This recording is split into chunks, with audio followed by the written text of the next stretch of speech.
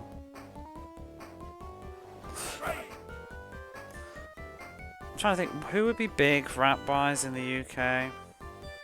I think R&B made it more. I'm talking more about like actual proper hip-hop and rap. I think R&B translated a lot better. We did have rap, but I'm just saying that there's tons, because like one of my friends is American and very into hip-hop and R&B, and there's a lot of stuff that she knows that I've never heard of. That I think was a bit more like America specific. Probably not superstar status. We got all the big people, but there'd be a lot of the mid kind of stuff that we wouldn't have got, I think. Also, some of it, it's not personally always my interest either, though, but did not make it to America.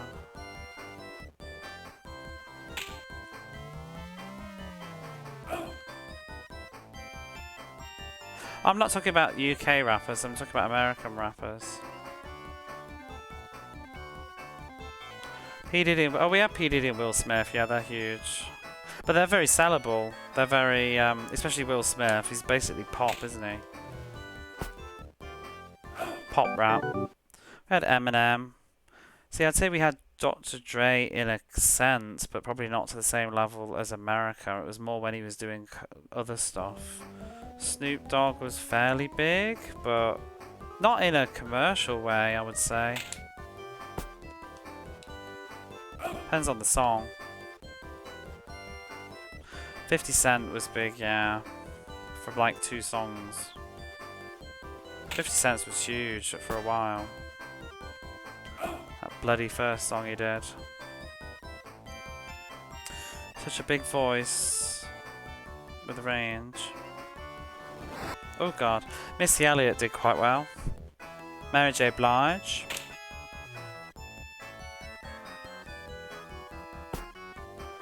I'm just more thinking, like, I'm sure that there's a lot of hip-hop groups, you know, it's a bit more like actually the culture of the place, like, what, East Side and West Side, that sort of stuff. I don't think those people would have made it over as much. They're not very, like, celebrity status to sell. I liked Aaliyah when I was younger. Aaliyah got a lot of airplay. I mean, a lot of them did make it over. I'd probably say we got the biggest acts. Yeah. The US wasn't playing the radio much. Underground hip hop. Yeah, we probably wouldn't have got the underground hip hop though. The underground. But like some of the stuff that was played pretty mainstream, I'd say Aaliyah was fairly mainstream. Mary J. Blige could be, to hear on the different music channels. I don't know about radio though, because I never listened to the radio. Whitney Houston's later stuff was pretty R&B.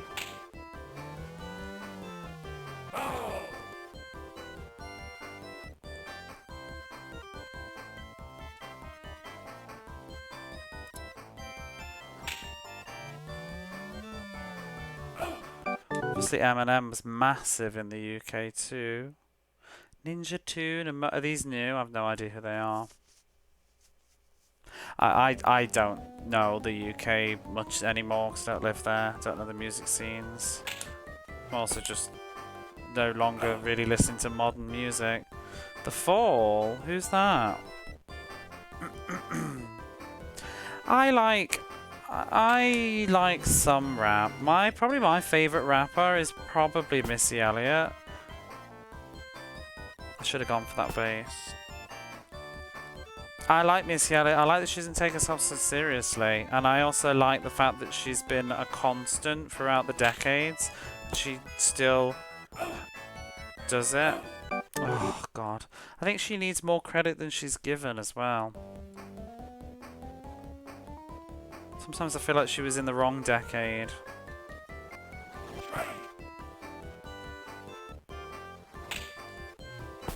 It was so lovely to see her at, was it the MTV Awards? When she did her sort of like medley, her honour kind of thing. That was really cool to see. There's Jungle D and be everywhere, even advertise them. Yeah, I guess in that sense, because I guess you have a strong negativity surrounding rap and hip-hop with it being sort of like gang culture and stuff. We do have that in the UK a little bit, but I don't think, like, America's so distant, I don't think that translates really. So I guess that's why there's a lot more openness about just playing it. Like, you would hear you'd hear Eminem Stan on, like, the radio.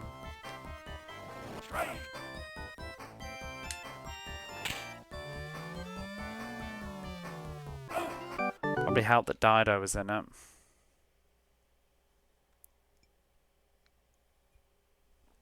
I've no idea what grime even is. I barely listen to any music that's come out the last 5 or 6 years, I think.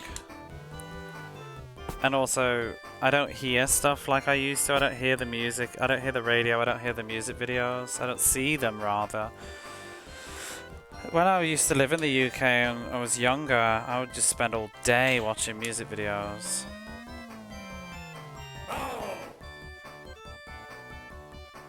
Trap music? Anything about that?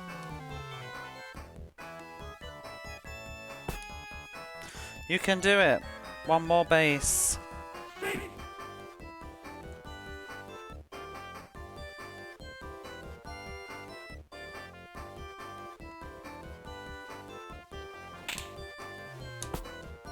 Crappity crap. Can you go back to your bases? I'm telling you to go back. Oh, fuck!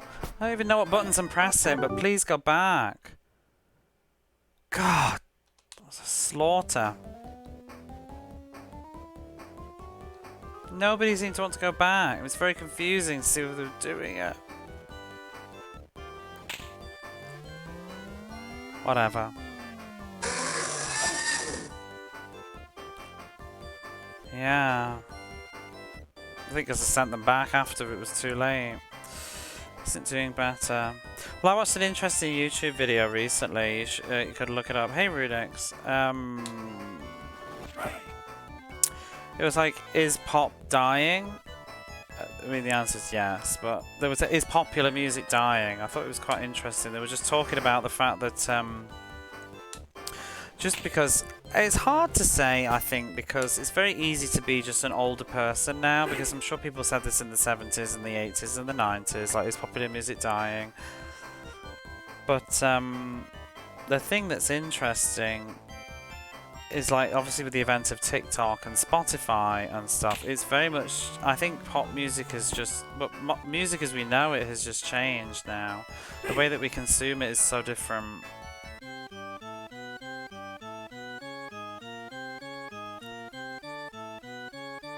I don't know, I think pop music is actually in a really bad place right now, personally. I think I agreed a lot with what the video says. I think that we don't have a lot of shared music anymore. Everybody's got all their niches and he's basically saying, like, because of the way that we consume music now, like, you listen to Spotify, you listen to genres that you like, and people aren't exposed. This goes for a lot of things in life, but people aren't exposed so much to things that they don't like anymore. You can just swipe it away. You can just avoid things that you don't like. Whereas when I was younger, and probably most people in this chat, like, you had to listen. Like, if you don't like Eminem, tough. He's on the radio. If you don't like him, he's on the TV. It's tough shit. You're gonna hear Eminem's song 10 times a week. You can't swipe it away. You can't get rid of it, you know? Whereas, like, now, it's like it was correlating too with the fact that there's sort of like no superstars coming about anymore. Nobody gets the sort of superstar status. It's more like a song is popular, not the artist, or several songs, but not the artist. I think they were saying that like Lady Gaga is sort of the last big superstar that we've had, and Taylor Swift. Your preferred music delivered to you. Yeah, and it's all algorithms. So if you're into hip-hop, you're only going to ever hear hip-hop now. You're not going to hear other stuff because the algorithm's going to feed you what you want. You're going to listen to a playlist that's the best hip-hop of the day or whatever on Spotify. You're not going to hear other stuff in the same way. Because it's like, I could say to you a song that I think is awful, right? But you'll probably all know it because we all were around at the same time or something, you know? Whether you liked it or not, we all know it. We can all sing the words to it. But because you just couldn't avoid it. Like, I hate James Blunt Beautiful. I think it's a fucking awful song. But we all know it. You know, can't avoid it. I'll turn it off the TV if it comes on, but you'll be in the supermarket, it'll be on, you know, it's just somewhere. It's on the radio, it's there all the time. Some people like it, some people don't, but we've all heard it, you know. I can quite easily avoid modern music now.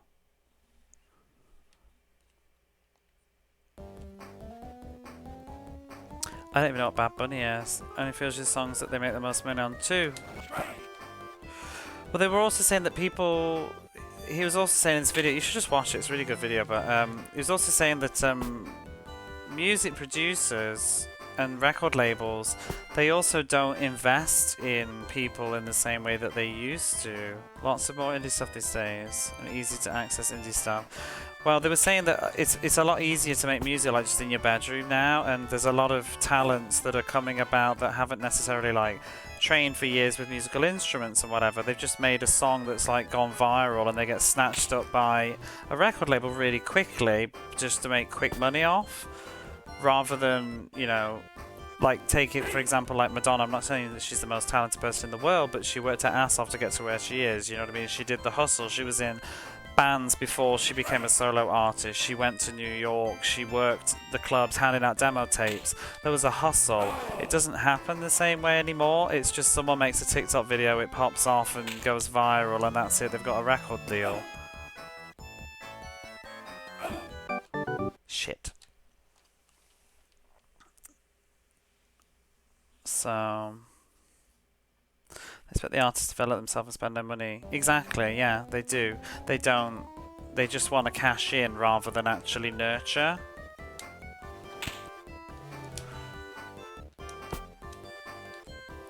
How are those crabs going? They're going. How are you, Taki Rob? How did you get on with the rest of your radio stream? We should think about changing our picture. Wait, his energy seems to have gone back up again. Did he have a little breather? Do follow Techie Rob if you don't, although I expect everybody knows Techie Rob, because Techie Rob is pretty awesome. But let's all follow him. So many shitty TikTok songs that the producers try to force into one-hit wonders, yeah. Well, also, like I just said with Kylie Minogue, like, it feels like music, the music that I hear, it feels like it's being engineered to try and be clipped into a TikTok video. What are you doing? I'm not having those cheeky bunting things.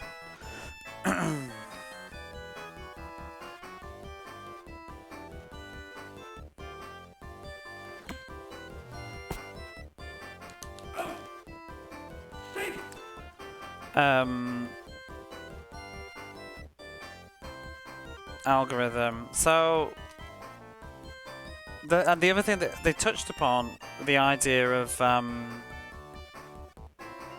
don't. I'm gonna bring up something about that in a minute. Hold that thought, Fishy Ash. But what was I gonna say? Yeah. So like the thing with TikTok. He was also saying that like people don't necessarily know the entire song either these days. Like they just know bits of it because they've heard it in "You Probably Should Be Sleeping," and yet here you are on Vuzel. It's the weekend. Go crazy. Although actually, isn't it like 4 for you? You probably should be sleeping. What time is it for me? Bloody hell! When did it become 2 o'clock? I'm having too much fun with baseball. But yeah, they do. They need to have a hook that can be turned into a TikTok clip. But he was saying that people might necessarily they know the bit from the TikTok video, and then when they go to listen to the full song, they actually don't even like it. Yeah, it's a funny one. Interpolated. Are you on about that thing? This has been going on for fucking ages, though. Like, I can't believe it's still a trend. If it's what I think it is, like older songs as nostalgia. The thing that I really find dire, and I noticed it last year when I went back to the UK, I was in a restaurant with my friend and they were literally just playing an entire playlist of music that sounded like this. It was just people doing broody, moody covers. Oh, I think you're on about something different then. I'm just on about broody, moody covers of old songs being sung in like edgy, acoustic, slow ways. I can't listen to it anymore. It does my head in. But we've been doing it for, I want to say, about 15 years now. And it's like, when is this trend going to stop? It's come from movie trailers, but it's a whole thing now. I remember it when 50 Shades of Grey came out. And if you watch the trailer for 50 Shades of Grey... Ooh. No, go back to your fucking bases. Why are they moving? Tits. They started going back. I don't get those controls sometimes. I think I pressed it twice, but then it wouldn't correct itself afterwards. Oof.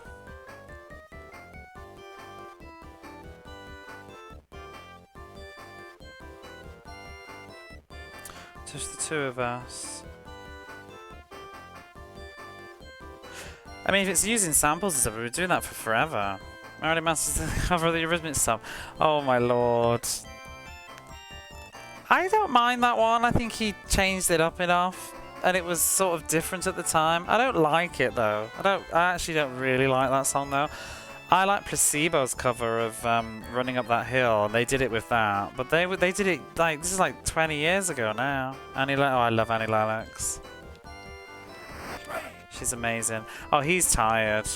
His pitches are getting slow. Let's change him.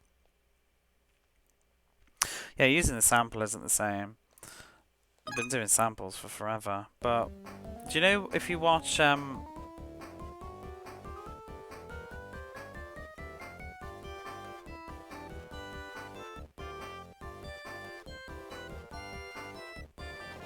if you watch the trailer for 50 Shades of Grey, they use Beyonce Crazy in Love, I think it was, but they slow it down, and it's god awful.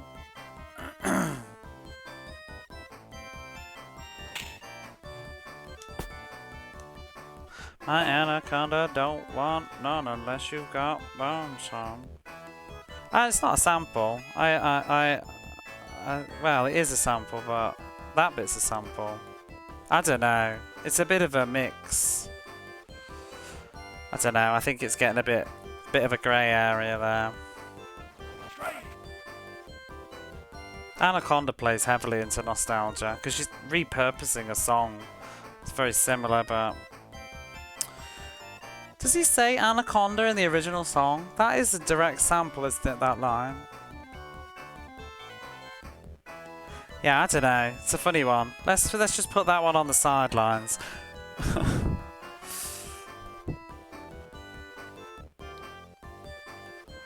I actually quite like that song. I think it's very silly and fun. I didn't like it at first, but it grew on me. I think it's more because I have strong memories of that song with a particular friend.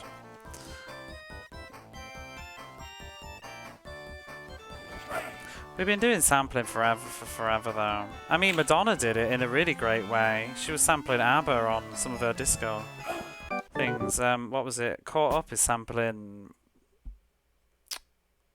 Gimme Gimme Gimme. Broody Moody Baby Shark cover, yeah. I'm not that much of a fan of Nicki Minaj, I have to say. I'm not a fan of just that whole vibe of person, that whole image. I don't really like. I don't like the hyper sex that we have right now. I feel like they're pushing the boundaries of taste and not in a good way. Like, I kind of find it funny, but you know that WAP song, I thought it's actually quite vile. That's my thoughts on it. It's probably just me getting a bit older, but I feel like Madonna did the same thing but in a more tasteful way in the 90s. If you listen to like Madonna Human Nature, that's a far more effective song. Yeah, it's not sexy, it's gross. It's like almost singing porn at this point. And I get it, it's kind of about like women taking it back because men have been doing it for ages, but I think men doing it was gross too. Okay. Actually, I don't want to say this on Twitch. I don't really want to say this on Twitch. I might post it in the Discord, but I had a moment. Oh my god, I kind of need to look it up though. What was this song? I looked up a song. I listened to a playlist of modern music recently. I was like, oh, let me just try and see what's going on now. And I got like about 6 songs in, and I heard this one line in this song, and I thought, yeah, I'm good. It was absolutely fucking awful. What was that song? I'll tell you what the song is, and you can look it up yourself. But I was just like, you're fucking joking. This is not the lyrics to a song right now.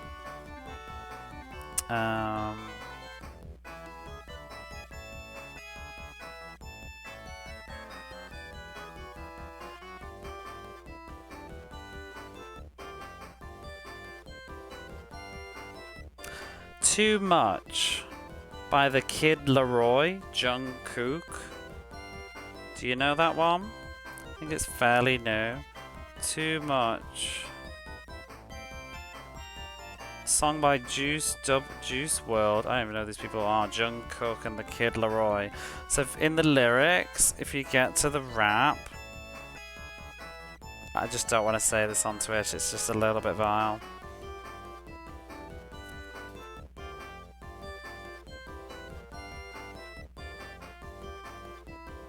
Yeah, he suggests, well basically the lyric is he suggests that he pleasured himself before you came over so that he can last longer, but he says it in a much more vulgar way, and I was just like, oh my god, like, this is music? Like, wow. It's also not even like, it's not even hot, it's vile.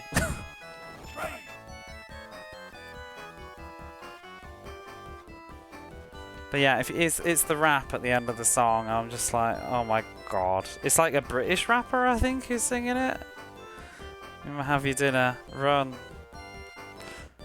Or is he Australia? Who's Kid? Is it Kid Cook?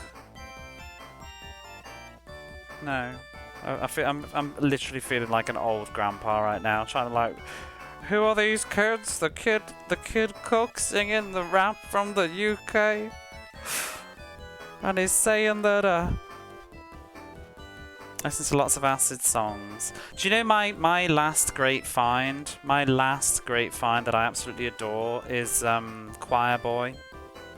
Are they called? Yeah, Choir Boy, not Owl Boy. Choir Boy. I love him so much I've forgotten the name. Choir Boy. Absolutely amazing. Let me just double check myself. Going to bed now. Have a great stream. Thanks, Avuzal. I'll shout you out on your way. On your way out. Do check out Avuzal if you like. N64 in November. Gamer Night. And that. Point and click sometime. Choir Boy, that's it. But Choir Boy, I think I talked to you, if Glyphix is still here, I don't know, but he did a song called what was it? Don't Bother Me. I think it's really good. And I love Toxic Eye, and they just sound like a weird mixture of like the Smiths. I'm not even a Smiths fan, but it sounds sort of like the Smiths and oh yeah, Choir Boy, they're so good. Like they sound. I said the other day, like they sound like the Smiths mixed with. I can't even think, but it sounds like a throwback to the 80s, but it doesn't sound 80s either. It sounds very sort of sounds like late 2010. No, not 2010. Early 2010s, late 2000s. It literally sounds like. Oh, you know them? Oh wow. Well, say it. You can tell them I love them. And please do more music. It sounds like it would have been on Grey's Anatomy in like 2009, 2011 or something like that. Like Grey's Anatomy's always playing really good indie music. It sounds like indie music from the early 2000s. I'm so here for it. Well, you do that. You tell him that Hysteric Moon on Twitch thinks you're awesome. They got me through a really bad job. They did. My job that I had before now, I was really struggling with just mental health doing that job, and their music really got me through that. I used to listen to them on my way to work every day, and they just were very, I'm on my lunch break. That was so soothing.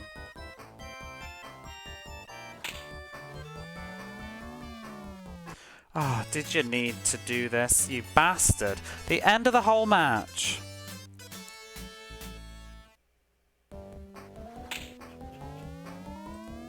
It's in LA now.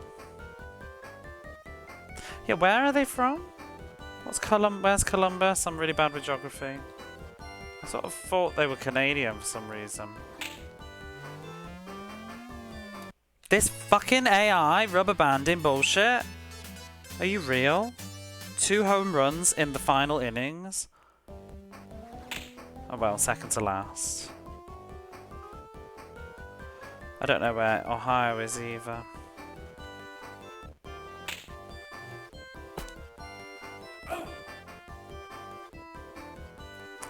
What a rip.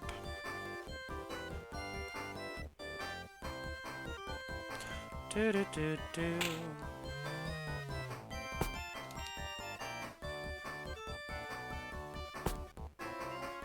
Actually a little bit mad right now.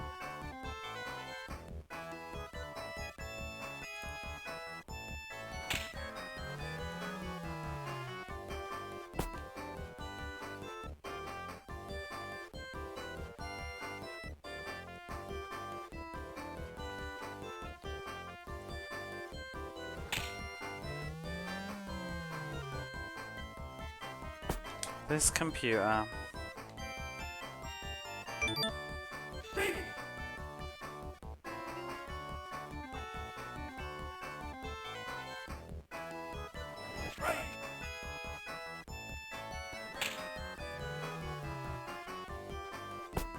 Oh, how annoying.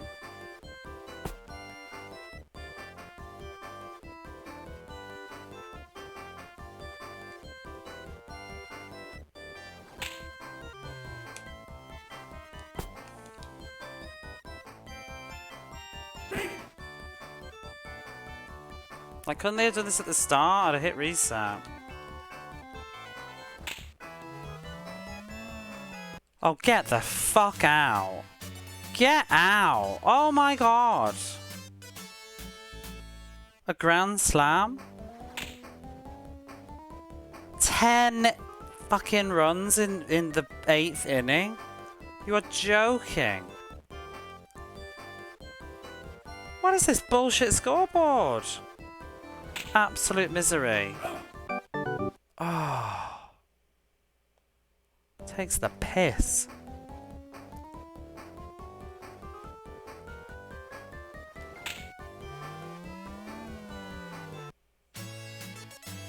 Yay. Nobody's there. But yeah, I really like Choir Boy. These days I've just been listening to, like, I've been going backwards and just checking out 80s Japanese music instead.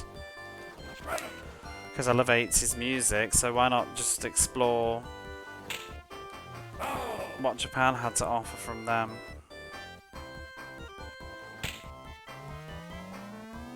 There's some stuff that I really like because it's got that sort of Waterman and Stock Waterman. I can't remember who they are now. You know, the producers from the UK.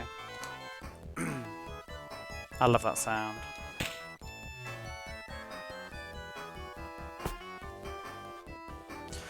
They did Dead or Alive, and they also did Bananarama's Venus. Dead or Alive, You Spin Me Round. They did Kylie Minogue's Lucky.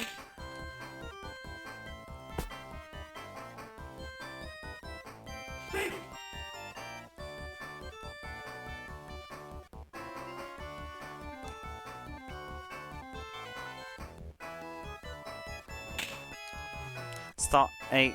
How do you say that word? Atkin? Waterman, that's it. You said Venus. I said Venus. There's so much great stuff in the 80s. What do you like?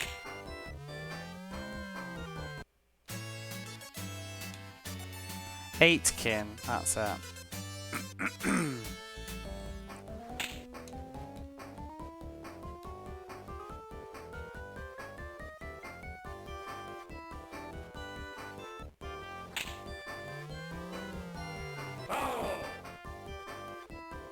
Tension, but also Depeche Mode. I never really got into Depeche Mode, like, and I don't not like Depeche Mode, but I never really listened to that much.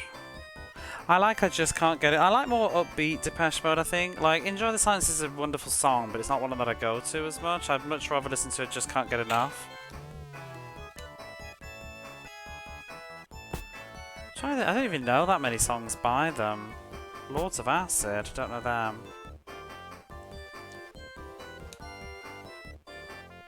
Do you know one of my favourite songs from the 80s, and I feel like nobody likes it?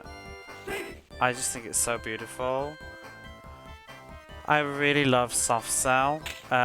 Say Hello, Wave Goodbye. I just think it's such a beautiful song. I don't think he's even the best singer either. The specific versions of that song that I like too. I don't know which recording it is, but it's such a gorgeous song. The lyrics as well, I just find it really moving. Oh, you love that song? Oh, he's not. Yeah, you're on about the singer. Yeah, he's not very good. Oh, we lost.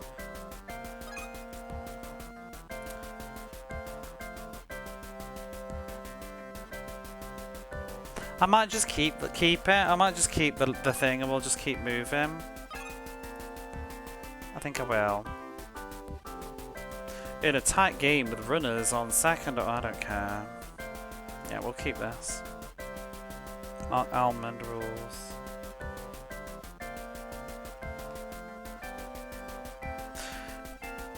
I think Tainted Love is not their best song, even though it's the most famous one. I think Say Hello is much better. I have such a soft spot for that song. One of my favourite songs of all time, though, is OMD, Souvenir. That song is everything to me. It's just my childhood in a song. Even though I don't even know if I was alive when it came out. I can't even think when it did come out, but I used to hear it a lot because my siblings liked it. My sister especially really liked it. And so I used to listen to it a lot in the car, and it just reminds me of being young, and I just think it's such a beautiful song. The synth on that song is gorgeous. The little hook, that do do do do do do do, so beautiful. OMD are wonderful, but Souvenir is just in a different galaxy. And it's funny because it's not even the main singer singing it. It's the keyboardist singing that song, isn't it? Such a gorgeous song. It popped off recently. Oh, Yazoo. And the Plastic Population. Is that The Only Way Is Up? Or was that Yaz? No, Yazoo is what's her face, isn't it? Kirsty Doodleflaps. Who sang Only You?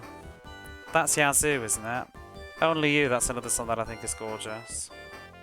Alison Moyer, yeah, that's the one. I had a total brain fart then. I do know who Yazoo are. Because didn't he then go on to do Erasure, which I absolutely adore. And I'm doing gestures with my hands and getting a triple out while I'm saying that. Love Erasure. That's another one of my favourite. I have so many songs that I love from that time period. Blue Savannah is another song that's very dear to me. The same energy as Souvenir. Blue Savannah just reminds me of being like a child in my sister's car.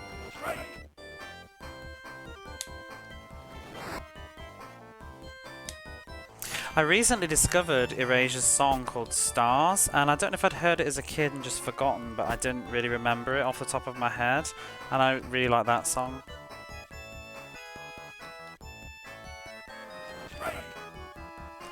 Yazoo Erasure found a member of Depeche. Oh, is he in Depeche Mode as well? See, that's probably why I Just Can't Get Enough.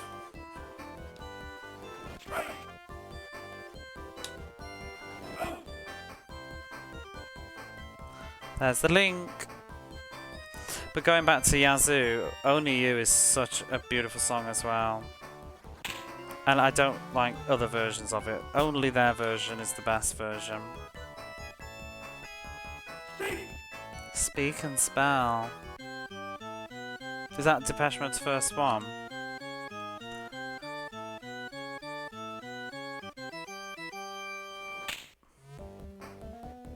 And Don't Go, that's a good song, isn't it? Is it called Don't Go? Don't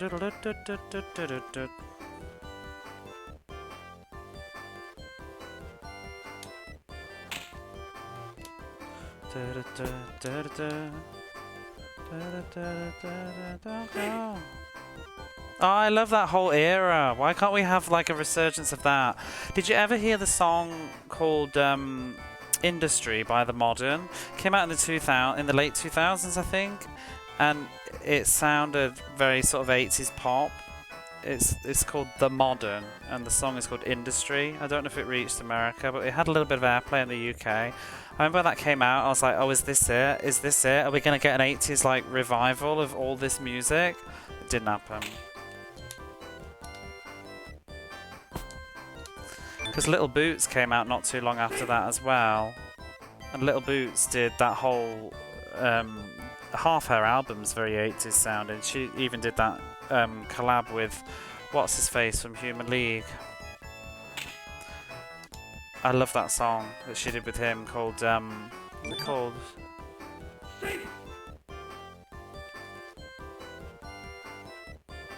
Can't remember now. Phil Oakley, yeah, she did. He did a song on her album, so they did a duet. It was really good. And I love her song Remedy.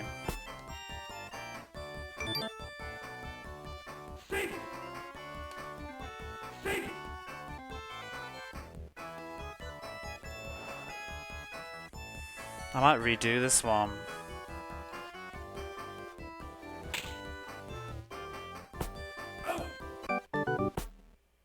You never know, though. I'm trying to think what the song was that they did now. I've got Earthquakes in my head. No. So let me... Harmony? Symmetry. They did a song called Symmetry. She wasn't a big deal here. Yeah, she wasn't huge, really. I think Remedy was probably one of her biggest hits. Wasn't there one called Polyhedron? Not sure about that one. I know they did a song called Symmetry, but it wasn't a single, I think. It was just on the album. Then, do you remember Cyndi Lauper's? Oh god, I loved that album. It just reminds me of my uni days. It wasn't all good, but some of the songs on that album were so good. I can't remember the album's called now. She did that sort of comeback song. It didn't really go anywhere, but it struck a chord with me.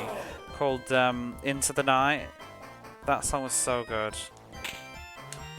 And it had a couple of synth tracks on the album. I love the song Echoes that she did. And is it Lay Me Down? Was a good song. I'm trying to think what the album was called now.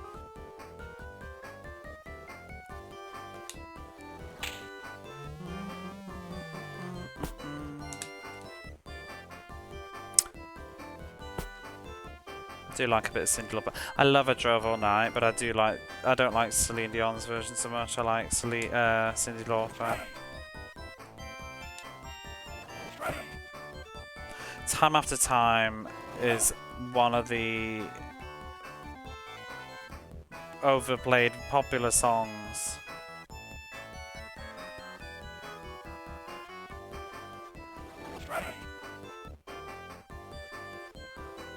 What ads? There shouldn't even be any. Is chat not even telling me?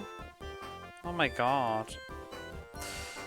That's annoying. I didn't realise they were going off. I was thinking it had been a while. Let me try refreshing my chat.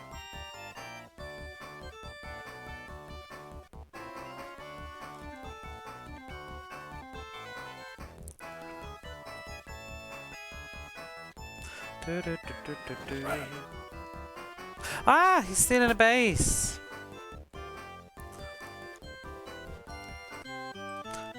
I'll wait a second and make sure you're back.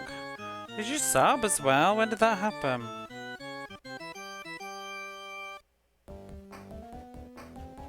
I'm very confused right now. It doesn't seem to have gone off.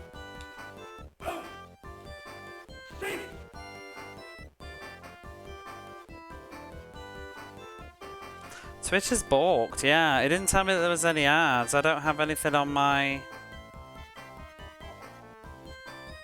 Oh, wait a minute. Did an alert go off?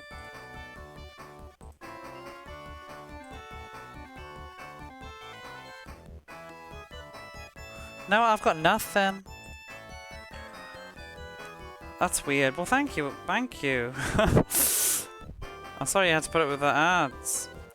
Usually, like, when I know that they're going off, I'll, like, deliberately just hold that conversation. But Twitch didn't even tell me they were going off. I mean, often it doesn't tell me in advance, like it doesn't warn me when they're coming up. That's very annoying. But to not even let me know that they're even happening, that's rude. It does on a different thing, but I don't have that open right now. Usually, in my chat, it will pop up and inform me that they're running right now. So, yeah, I would have held that thought. But anyway, Cyndi Lauper, she did a little comeback. It was called the song was called "Into the Night." And I can't remember what the album was called. It was in the late 2000s, about 2008, I want to say. I thought it was wonderful, and there's some really good tracks on that album. I like the song Echoes, and I think it was called Lay Me Down was a good one. No.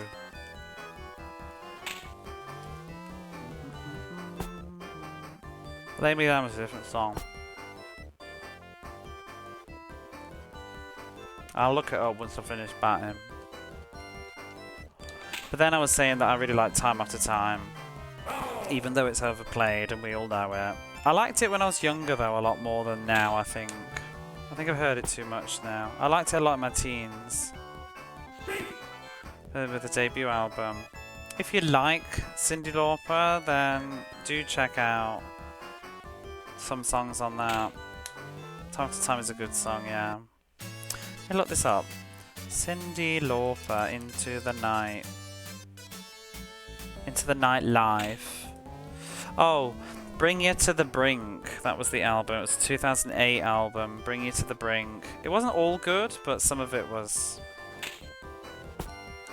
Have a look. What was on it that I liked? You're Back with Beer. I could do with what? Talk about Cyndi Lauper now. Where is it? I didn't like every song. I liked her synthy songs on it. Rain on Me, that's a good song, I think. Grab a Hold, Rain on Me, Lay Me Down, Echoes. They're all good songs. Did I win the last game? No. Oh my god.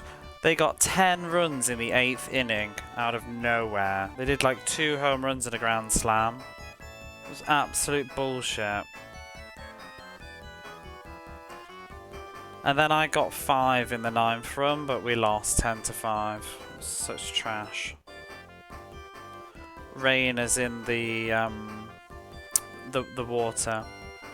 Can't even think how it goes. Rain on Me.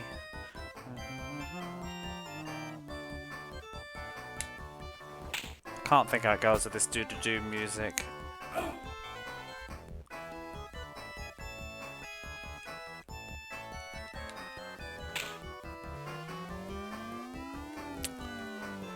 I need to re-listen to that album because I forgot all about it because I lost all my music on my laptop like 8 years ago.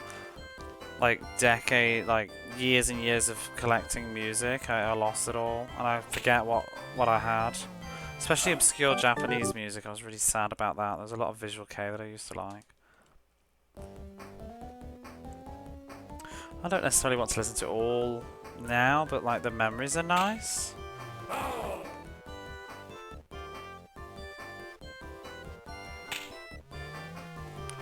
See, do you know what else I like? We mentioned Marilyn Manson earlier, but I actually really liked his Mechanical Animals album. I think it's very underrated. I like all the electronic sounds in it. Crap, go back! How do I make them... Oh, it's C, that's why it's not working. I've been pressing the wrong button all night. Whoops.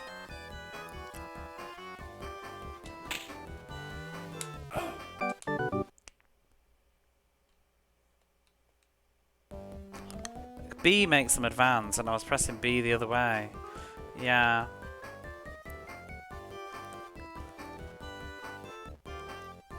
Bit too edgelordy for me. Marilyn Manson, I always find Marilyn Manson's like half amazing and half kind of rubbish. And I also didn't really like much of what he did since Hollywood. For me, he jumped the shark when he did Tainted Love. It wasn't all bad after that, but it's when I sort of pieced out. I did like one song that he did that was new. I liked Heart-Shaped Glasses, which was a single. Oh, Personal Jesus was crap as well. When he started just covering stuff, it was just lazy.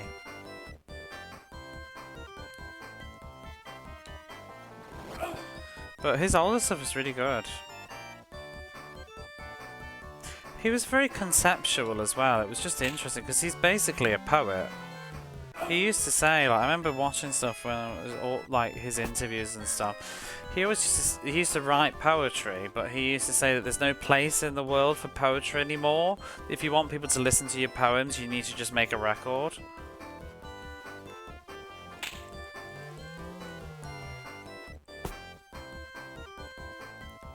What's the worst song cover you've ever heard?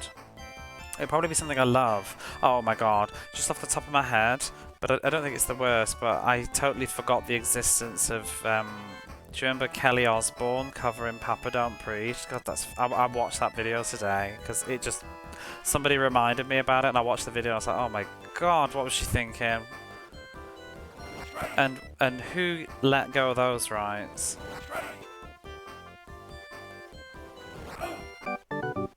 Trent Reznor produced stuff. Yeah, first album. Antichrist Superstar is one of the best albums that they did. So, but I think Mechanical Animals is probably the best album. I think it's the most interesting as a sound. But Antichrist Superstar is fantastic.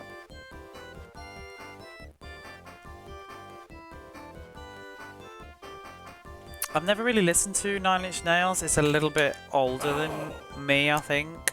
Even Antichrist Superstar is a bit older than me, but I went backwards and rediscovered it. I was too young to be into that genre. But I've always loved Nine Inch Nails Closer. Mostly heard that because it used to get a lot of airplay because of its infamous music video. But I do think Closer is just an absolutely wonderful song. I don't really know much else by Nine Inch Nails. I know what is it? Starfuckers. And what's the one that popped off because of Black Mirror? Is it Hole in My Head or something? Heard a band called Prick. Trying to produce self-titles Prick album. Might have a, yeah, the problem with a lot of music though, sometimes it's like a lot of that is me as a teenager. So it's like if I didn't listen to it then, I find it harder to listen to it now. But it really depends though.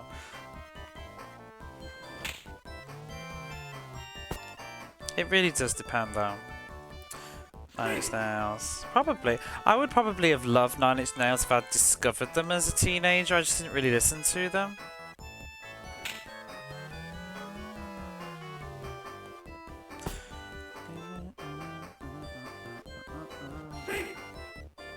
Because YouTube wasn't as big. I think if YouTube had been a couple of years earlier, I'd have probably liked Nine Inch Nails. I was relying, because at that point in time, I was relying a lot more on what was on TV. When did Nine Inch Nails stop doing music? Like, I feel like they had no presence at all in the early 2000s. They were just more like a legendary band that were done.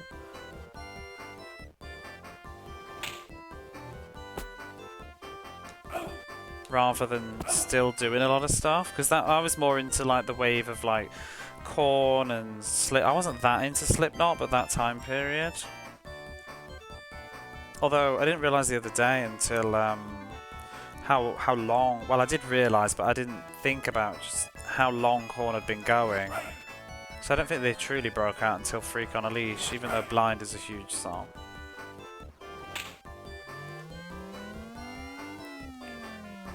Yeah, Nine Inch Nails they were gone, I think, by then. And it was the next generation. We transformed into new metal, wasn't it? So yeah, first Korn is 94, but I'd argue that they hit their heyday in probably about 2000, 2001. But Blind is such a big song. I don't know if it was big at the time though, but it got a shit ton of airplay when I was a teenager, retrospectively. Follow the Leader was a massive album.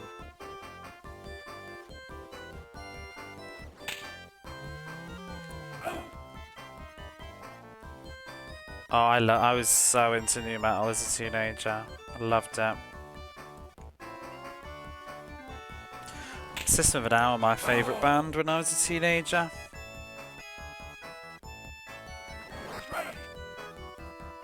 Which I think often surprised a lot of people, but I love System of a Down.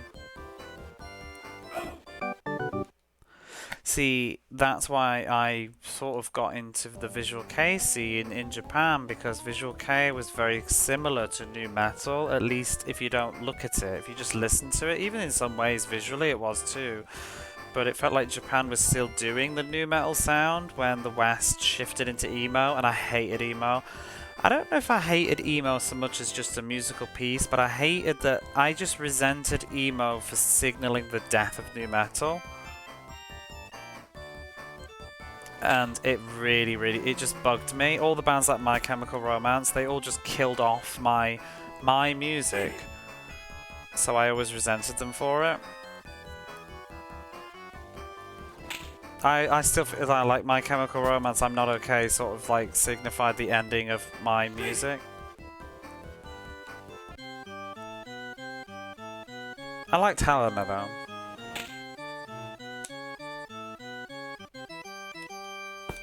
This is not going very well. More into electronica. So I started out with trance music and then I got into nu metal.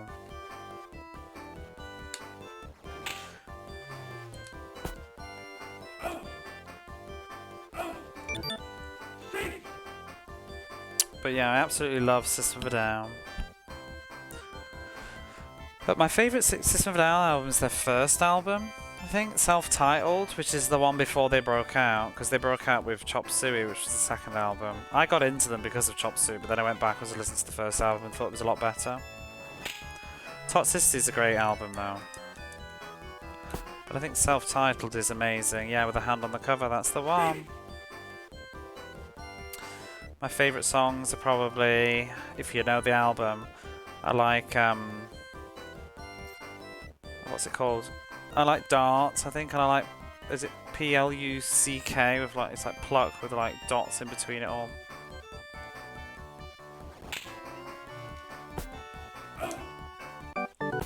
Suggestions, it's such a great album. I like almost every track, really. I come across much so antithetical to what I like. Yeah, it's not for me. It was just a different generation. I was getting older and the new generation were coming in and it just felt like it, you know? I didn't like Scene either. I didn't like Screamo. I like nu metal because I like the guitars and stuff, and I didn't like... Emo had a much younger vibe about it and a different sort of thing. Nu metal was a lot more angry and angsty. Emo was just whingy.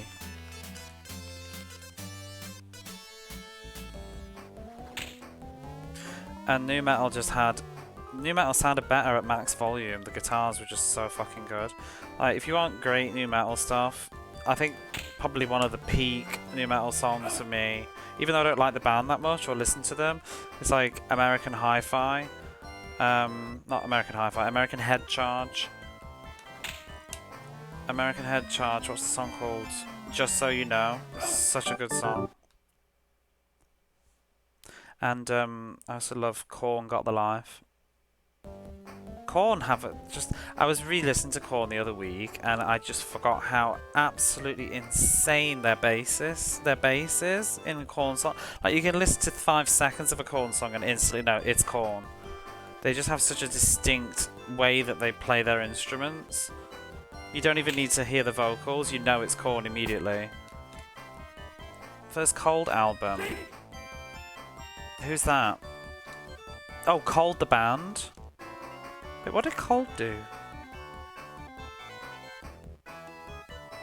Who did Halo? Remember that song Halo? God, that got played loads.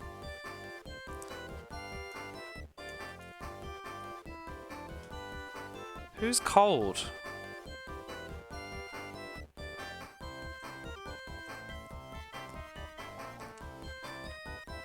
Not Beyonce.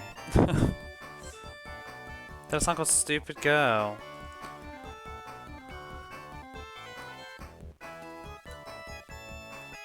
I'm just trying to think that. No, I think I know Cold, but who are Cold? I think they had another song.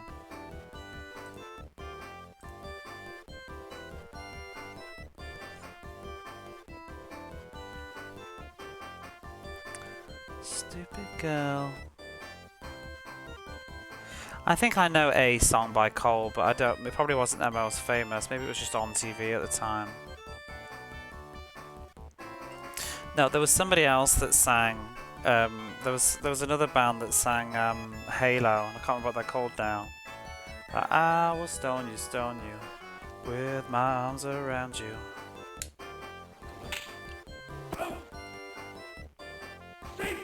My little Halo. Had a good guitar. Do, do, do, do. He's trying to bunt, little bunter.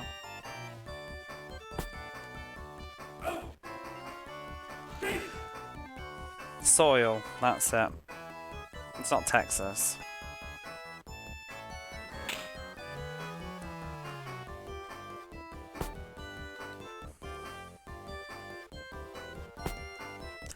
But now you've just mentioned Garbage, so now we need to talk about Garbage because Garbage are amazing.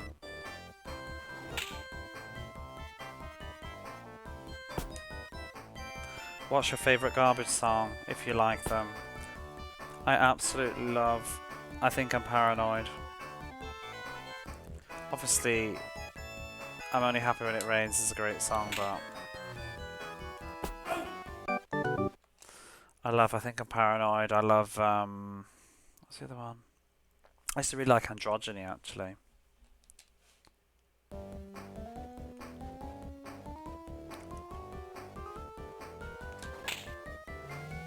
And I like I Would Number One Crush as well.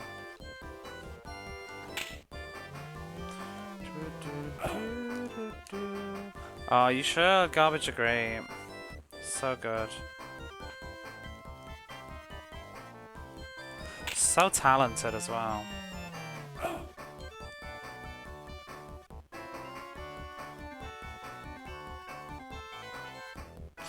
Tell Me Where It Hurts is a really good song as well. When they did a more modern song, more recent one.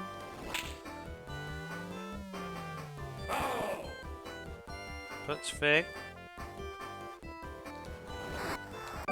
Do you know who else I like from that sort of like female vocal singer of a rock band in that time? I really liked not all their stuff, but I quite like a couple of songs by Hole. Heaven Tonight is probably one of my favourite songs.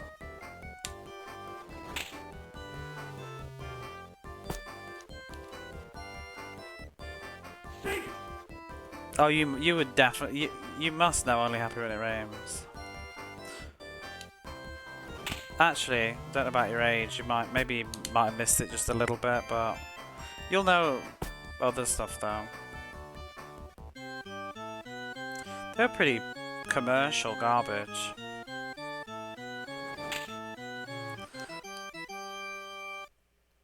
I'm Only Happy When It Rains is quite old though. It's got to be mid-90s. So, a couple of years can make a huge difference in what music, you know, though, like, because I feel like you don't truly start to get into music as an identity until like probably about 9 or 10 years old, I would say. You just otherwise before that you just sort of listen to what your parents listen to or what your siblings listen to. So it's like I remember Garbage being around, but I didn't really discover Garbage probably until the 2000s to actually listen to it. So it's like, you know, if you were like, what, like 5 in 1997 versus someone who was 10 in 1997, it's going to be a total different experience.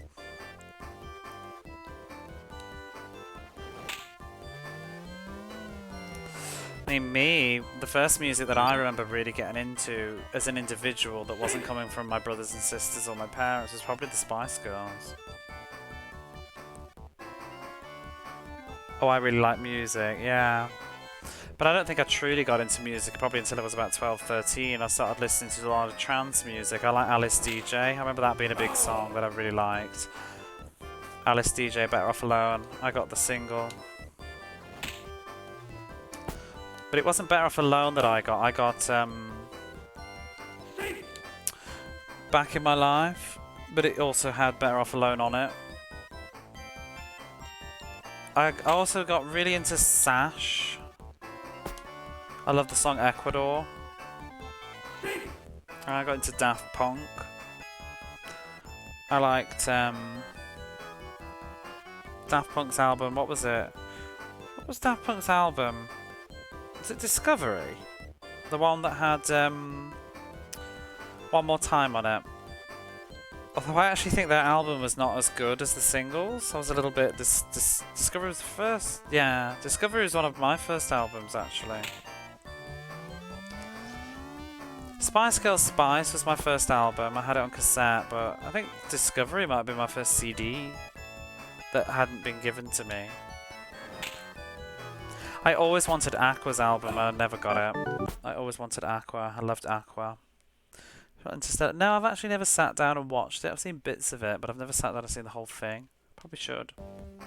I know all the songs. I like some of the songs more now as an adult than I did back then. But I did think that the album got, like, as a young person, I thought the album got weaker after like track 5, to be honest. I thought the first 4 tracks were incredible, and then I thought the songs were not quite as good.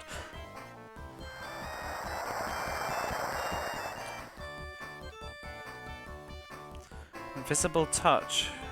Who's that by?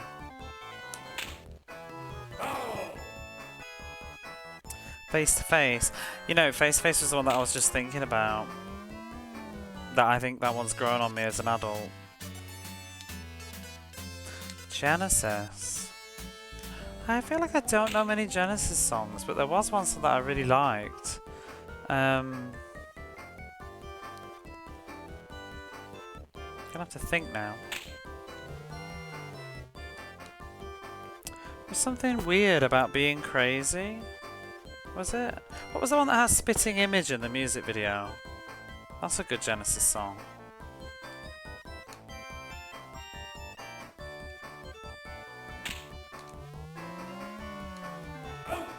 You don't need to catch that. Craig David all over your boing. Fucking Craig David.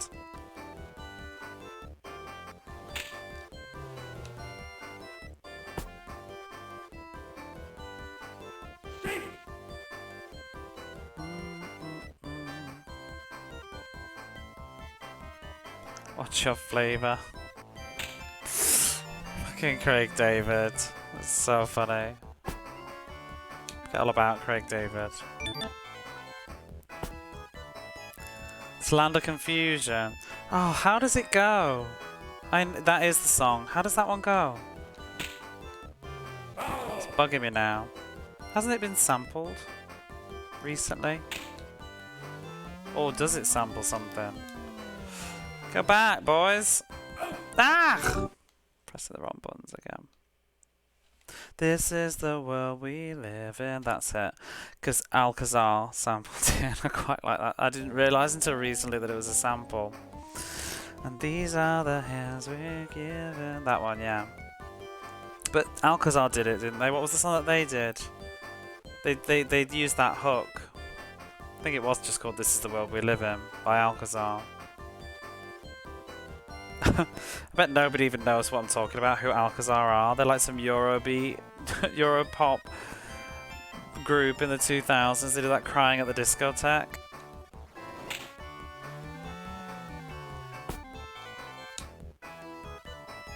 I saw you crying.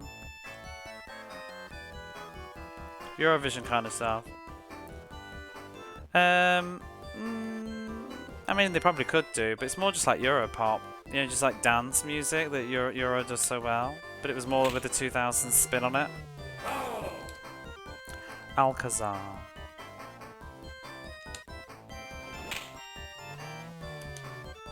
I like Crying at the Discotheque. I didn't really like This Is the World so much. Emergency on Planet Earth. I don't know what that is.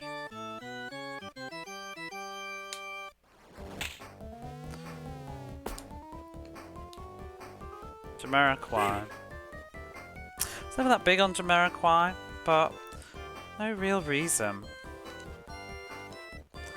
I remember Virtual Insanity being huge when I was younger because the video was crazy.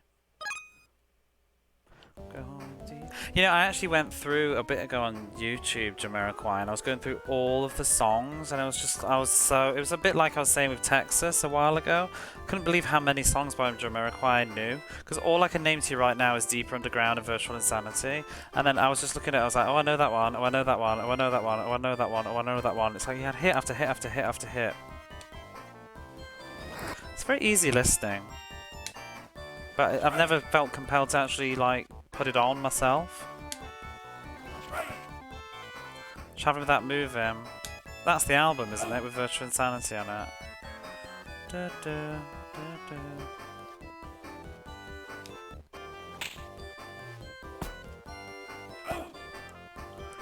Some people just are gonna get forgotten though. Like I feel like nobody talks about Jamiroquai. Nobody talks about Texas. Do you remember Sonique? I really liked Sonique at the time. Cosmic Girl, I know that one. She's just a cosmic girl. Was that even the same time period though? I can't even remember. They all blur together. Deeper Underground was a lot of airplay because it was from the Godzilla movie, wasn't it? Which I had the Godzilla movie on VHS.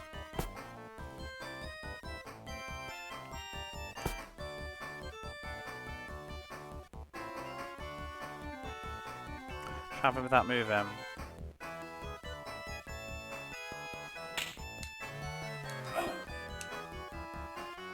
Oh, they are on the same album. I remember the video for Cosmic Girl. Isn't he just in a car driving down the highway? It was quite the letdown after the other one. Speaking of driving in cars, I liked the Cardigans. I love Love Fool. And I always loved, what was the other song that I liked? Erase and Rewind. I love that song.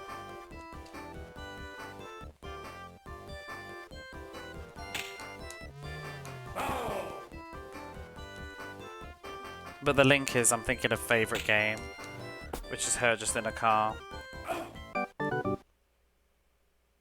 Does she get run over at the end of that video? No, she crashes the car, doesn't she? And flies out of it. Love Fool is a gorgeous song.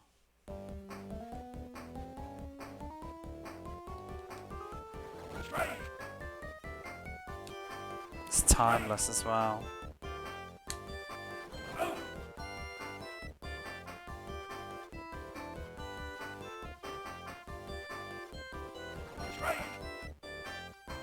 Running to Aaron's gotta run. Oh, it was great chatting, Glyphix. It was fun having all the chats about music. Drop that album in my Discord if you remember to, because I'm gonna forget. The Depeche Mode album. I'll forget all about this, but I should probably listen to that. Or just a memo or something, you know. First time I heard his music was in Donkey fucking Kong at Jamiroquai. The other one was Romeo and Juliet. Yeah, it was. Love Fool was in Romeo and Juliet. It was a soundtrack, wasn't it? I saw it in school when we were studying Shakespeare.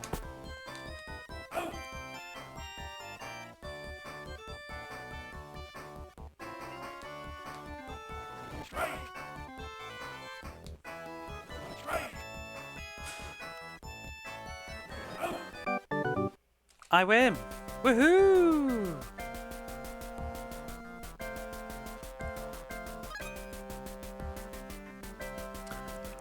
God, we're still one behind though. Bloody hell. Oh no, we're not.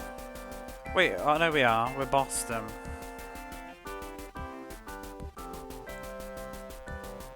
tying with Detroit.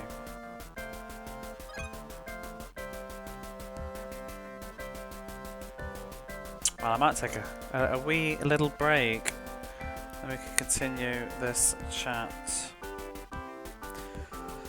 I'm just going to take a little break and get a coffee. I might have a quick eat of something.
Right. Punk rock is better than nu metal. If you say so. I think my brother-in-law used to like punk rock. What sort of punk rock do you like?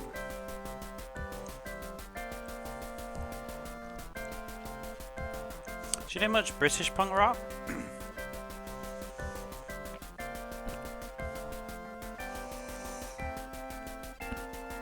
I probably wouldn't know a lot though.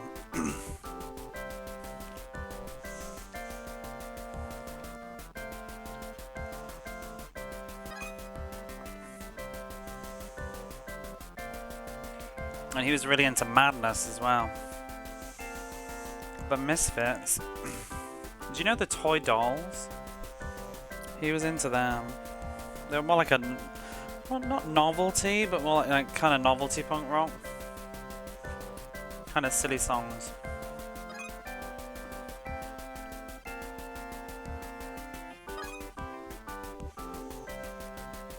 I think he was more into also like, what is it, ska? Like Madness and who did go the Specials? Funboy something as well, I can't think. Killing Joke, Hop Man Hop Biscuit. I bet he knew them, I don't. Trying to think what he used to listen to. Funboy 3, yeah, I think so.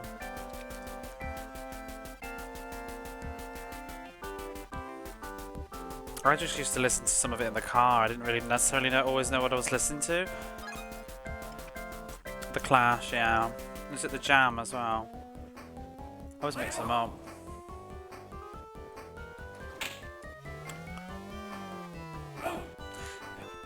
Wait, what did the Clash do?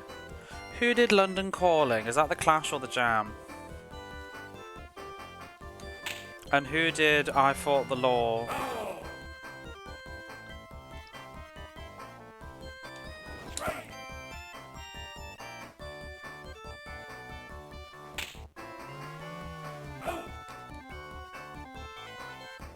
And who did Rock the Casbah?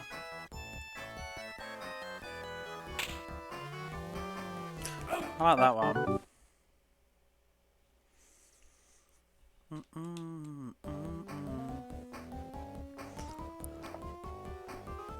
London Calling, I thought it was a Clash. They're all the Clash. What did the Jam do then? Ah!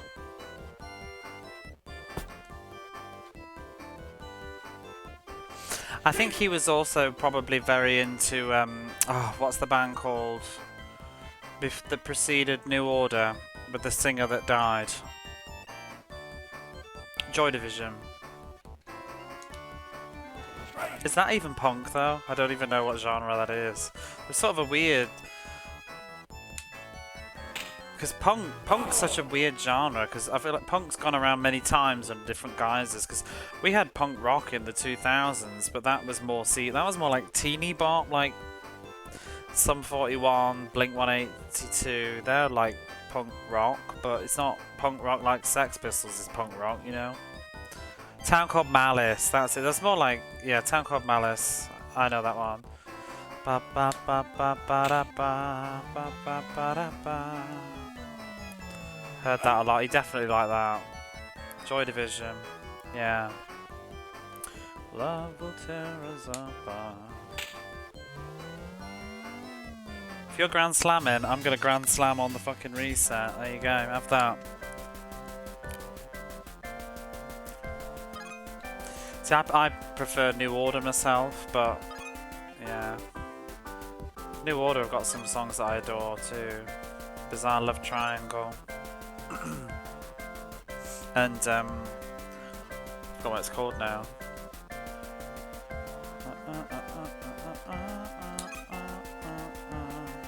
True Faith? New Faith? Although that song's sort of been tainted because of that murder case. Can't listen to it the same way anymore.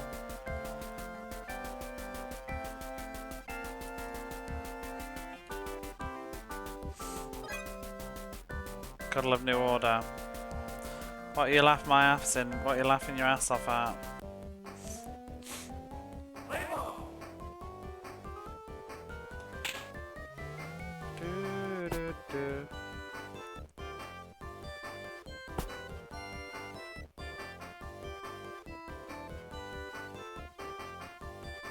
Oh.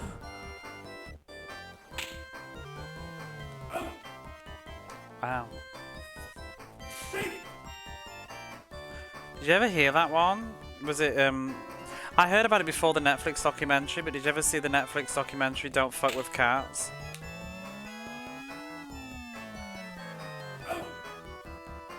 Luca Magnolia, was it? He used that New Order song in the video that he published of his murder, so I can't really hear that song in the same way now.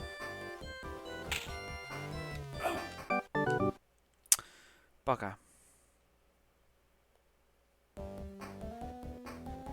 Yeah.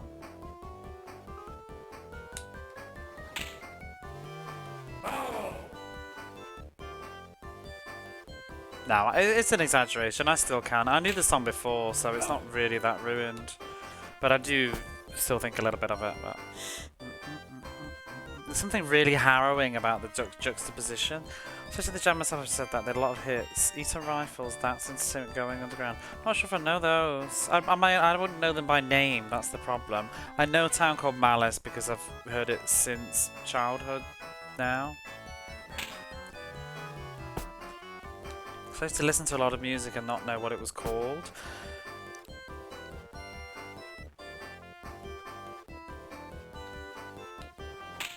I mean, there's some real weird stuff too. Are you taking the piss? Are they're just having a home run? Is that how it goes?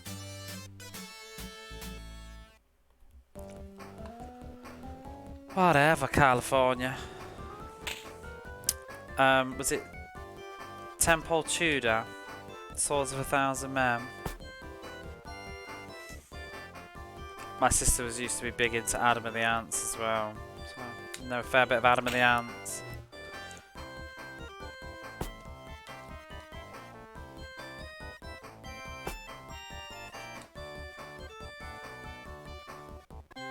It's quite a lot of this music. It really wasn't my generation, but because of having a bit of an age gap with my siblings, who were older than me, my childhood was filled of listening to their music, which was still from basically core 80s. I was listening to Adam and the Ants, Spandau Ballet, Erasure leaped more into the 90s though, but all that stuff. And then from my sister's husband's side was all the like Madness, The Clash, The Jam. So he was a bit more of a late 70s, early 80s kind of kid, because he's a bit older than my sister. Would have been his heyday, would have been the early 80s, I'd say. Well, not his heyday, but his probably like youth memory time. Spandau Ballet. Depends which song, but I'm not very keen on True. I like, to cut a long story short, and Gold.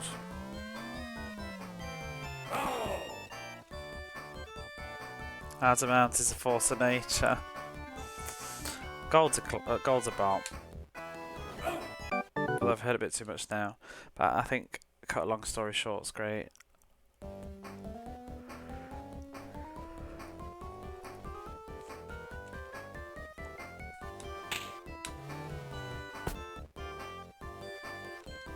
Did you ever see the performance he did on, I think it was Top of the Pops actually. He did some performance of Prince Charming, I think, but he was like, he performed on like 3 or 4 different stages and just walked around them, and they all had different sets. It was really weird.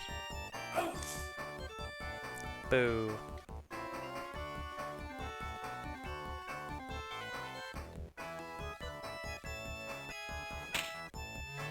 Ouch.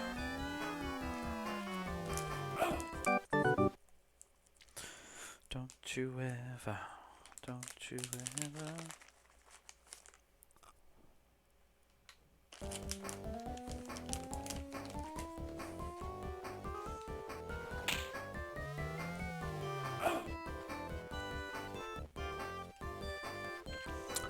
I have a soft spot for Aha, and that may also just because I think the singer's gorgeous, but I do like Aha. I think The Sun Always Shines on TV is a gorgeous song.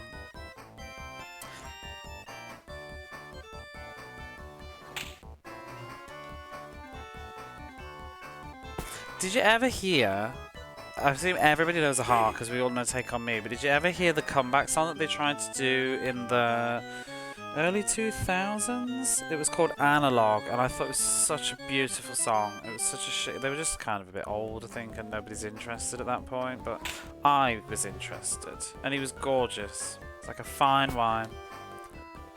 Take On Me. Take On Me is alright, but yeah, we've all heard Take On Me. We're sick of Take On Me, right? Sun Always Shines on TV, though. Stunning. You've liked the. I don't know the. Is it the? It should be the. Is it the? Yeah, the. Not the.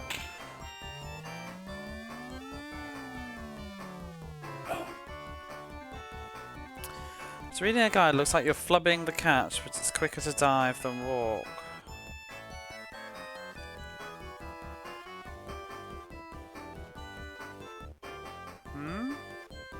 What do you mean? That's why I dive all the time. Because it is quicker. If it's a straight line, because you can't dive forwards or backwards.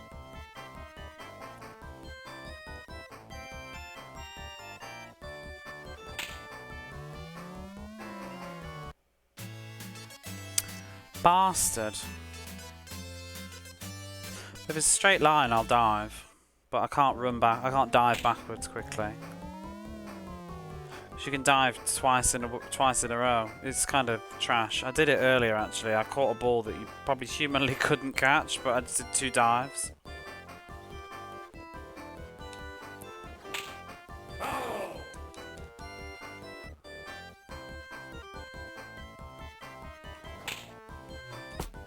Woo! But it's very hard to know which way to dive in a split-second reaction. And diving, if you fuck up a dive, you get locked into the animation, and then it's obviously slower than walking. You had some Clemens stuff last night. What do you mean? About the... You mean the game? Or about Roger Clemens?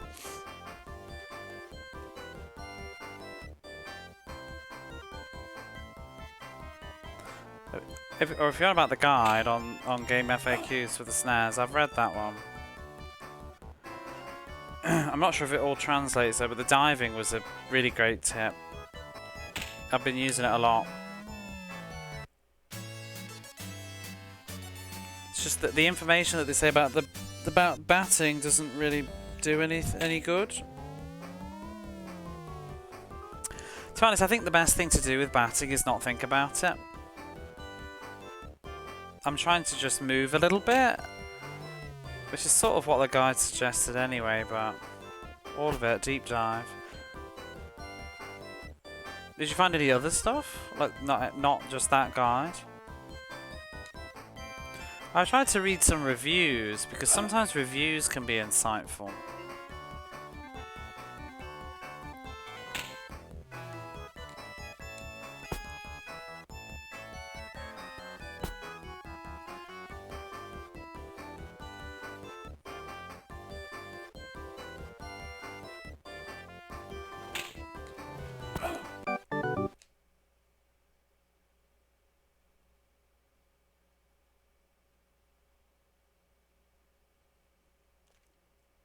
What do you mean looks like flubbing the catch, or do you just mean when you dive it looks like you're flubbing it? Instruction manual is about 3 lines on bat. Exactly, the instruction manual just says A is swing.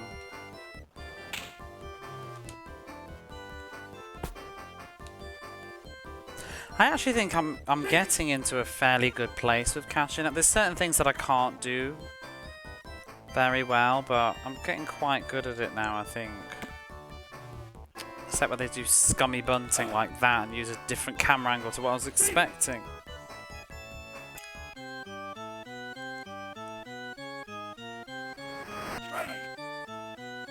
I mean, the funny thing is, I'm probably not going to keep the VOD because we made no progress. Ugh. But the first stream, how badly I was losing by the end of that stream. I was losing like 20 runs, 15 runs. I couldn't stop the computer scoring at all.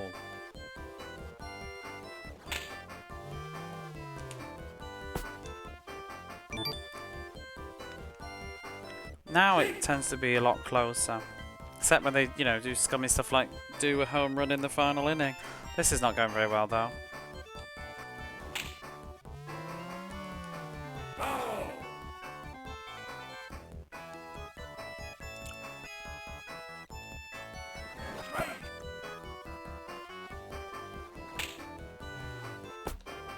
Oh, I should have tagged him.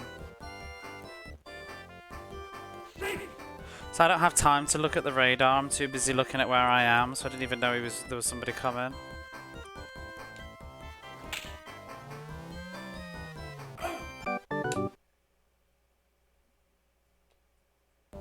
Really need to get some points.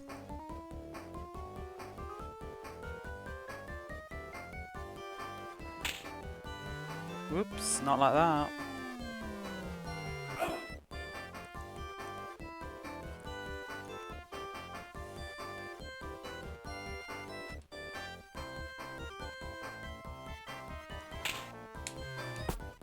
You know, instead of reading about it, have you had a go? Have you tried it? Oh, also, well done on Bart versus the Space Mutants. I did see your ending screen. Oh, that was quick.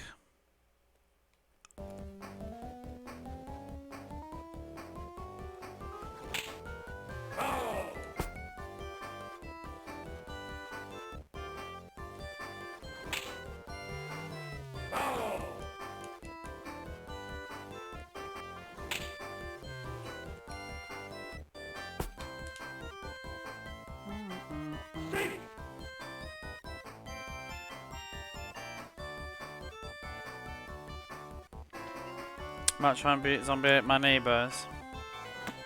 I need to do that eventually.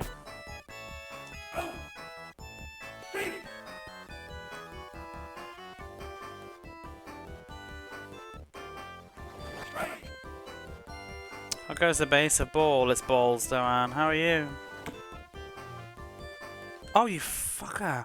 They did it again. They changed the camera angle for no reason. There's no logical reason why that camera angle changed when last time it was the other way around. That is absolute trash. Because last time it was somebody on first base running and somebody on second, first base running to second, somebody on the thing running to first, and it was the other way around. And this time it's the same. Cause I thought maybe they're trying to show you the best perspective of people on the bases. No, it's actual just shittery.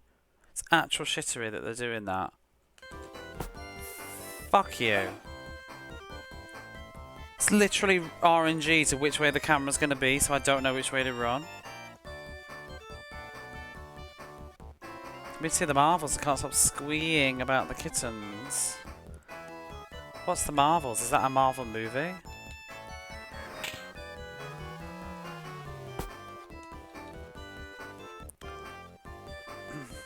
Yeah, he walked in as I was having a little mini tangent.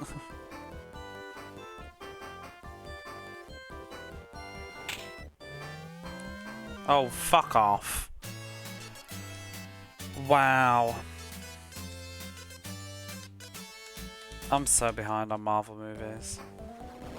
This is a redo, isn't it? Let's just restart now. Not waste our time.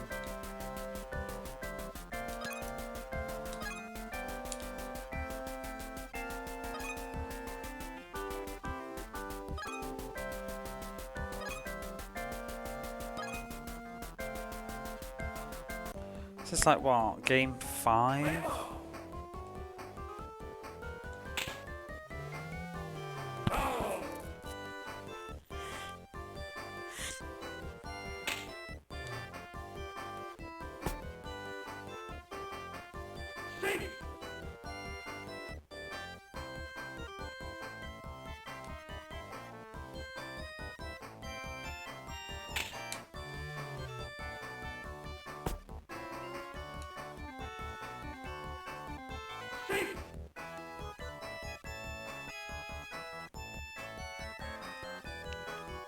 I saw some news that they're gonna apparently do a new Legend of Heroes game. They're gonna announce one, I think, for 2024. I'll fucking go back.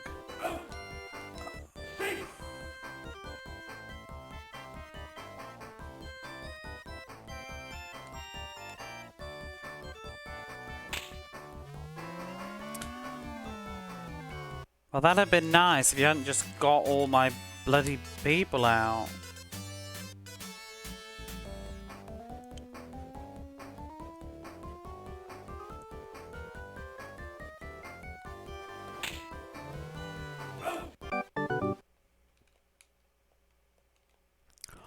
Do you like baseball, Retro? You seem to know its stuff. Do you actually like the sport? Do you ever play these sorts of games? Would it interest you?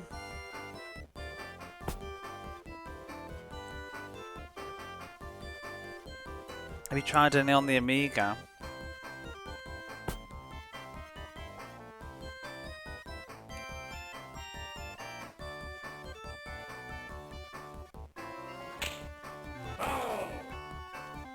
Very indifferent to sports.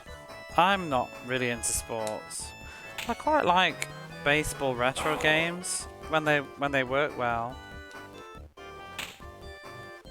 It's actually quite fun, like tagging people out and stuff on this game. This is the part where I'm starting to come around to it, isn't it?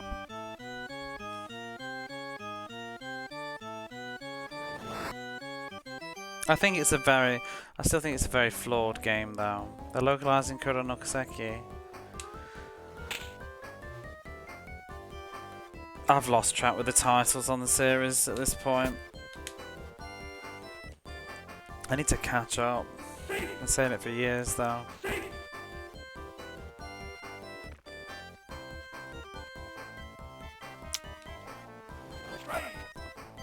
They're gonna grand slam, I can feel it. Woo.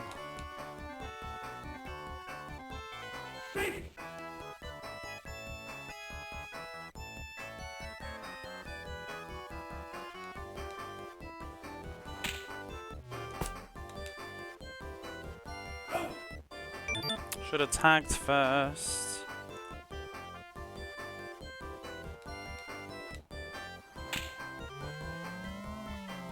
Fuck. Why do they keep doing a... Is it like fixed AI? They keep doing a home run in the first bloody inning.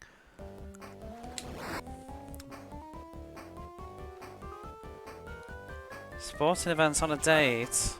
Wouldn't say no. As long as you got hot dog and fries.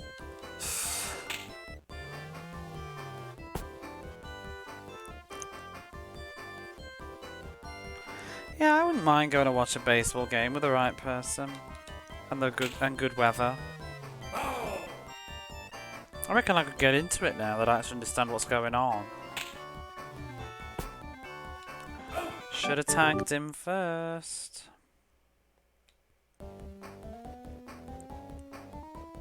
That is why I sort of like, as much of an annoyance as some of these games have been, like these sports games, it has been interesting to just sort of expand my horizons a little bit, because I would have turned my nose up at like sports baseball games, golf games. Oh.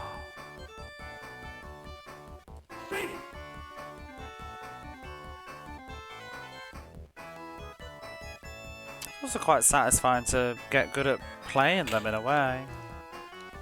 Surprise myself, you know? Stole that second base. Yeah. While he was busy going for the wrong one.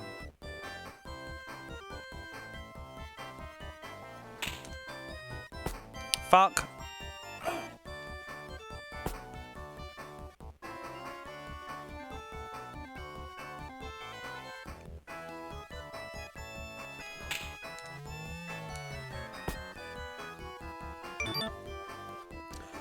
Woohoo!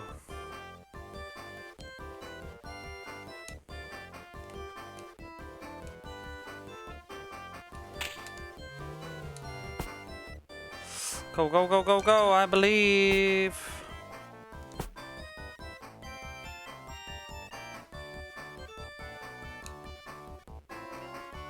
Home run, please. Oh.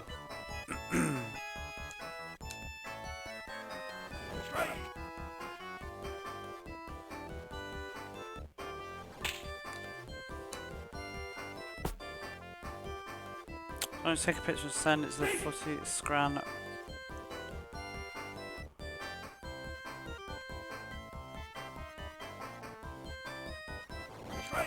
Wait, who are we? Who are we right now? He's a home run person.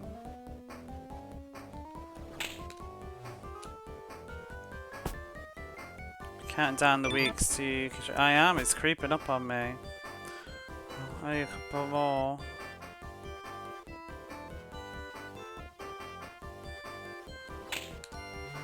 I'm just looking forward to seeing my mum, watching some more good movies, having lots of gin. We're going to watch Gaslight this year, I think. Because I've never seen it.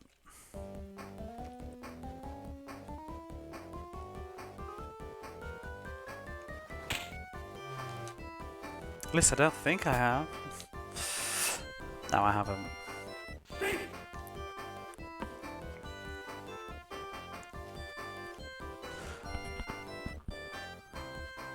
I want to watch now Voyager this year, I think, as well, again. I haven't seen it for a long time. Bought it my mum for Christmas quite a lot of years ago. Last year we watched Working Girl, which I also bought her. I could watch Working Girl again, to be honest, but... We watched My Stepmother's an Alien as well. Clemens James.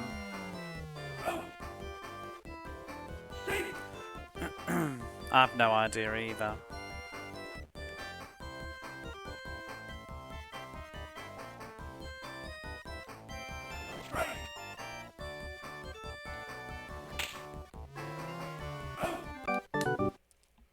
I don't think what else to watch. I think we watched the Pajama Game last year as well, and Annie Get Your Gun.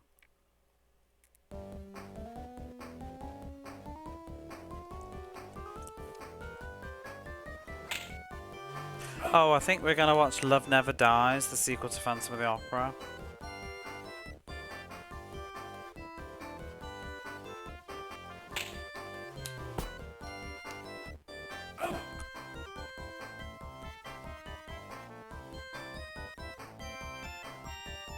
And something else is recorded, I've forgotten now. Might be Miss Saigon.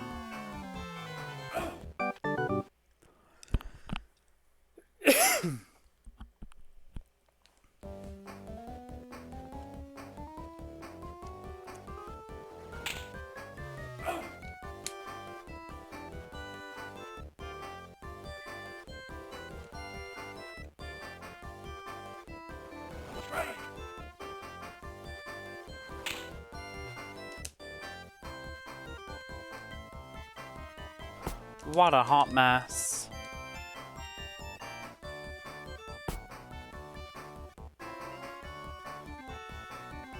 I think I'd like to watch the first Wives Club as well, actually. Oh no, I know what I wanted to watch. I need to look this up, actually. And buy it, if not. I want to watch Beaches. I haven't seen it for years.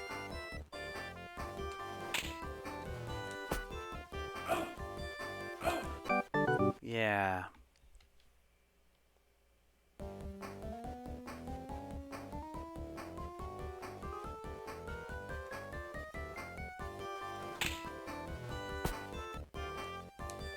Put me in the mood because I just watched Big Business.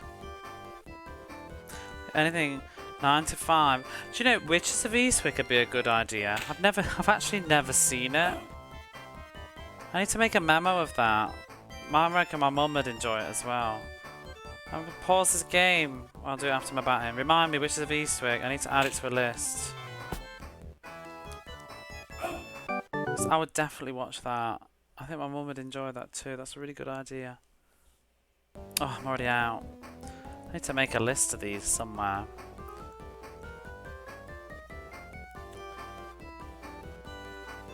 Oh, that's alarming. Why have I got help? I've just opened my notepad on my phone and I have help me written in it, October 28th. Why have I got help me written in my phone? It's very disturbing. Witches of Eastwick and Beaches.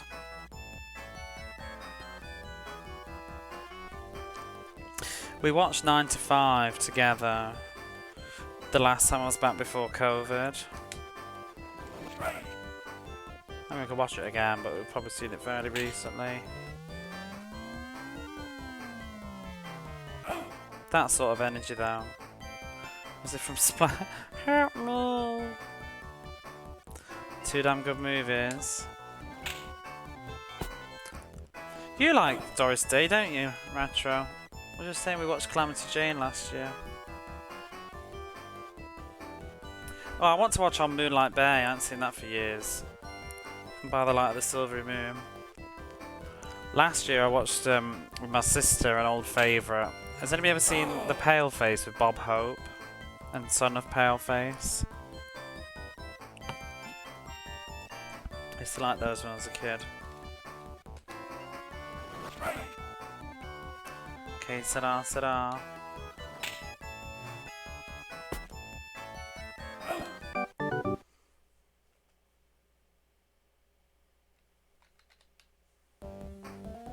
I haven't watched The King and I for a while. In fact, I've never seen Seven Brides for Seven Brothers. My mum loves that film. I should probably watch that. And Showboat. Showboat's more, I think, reminds me of her dad.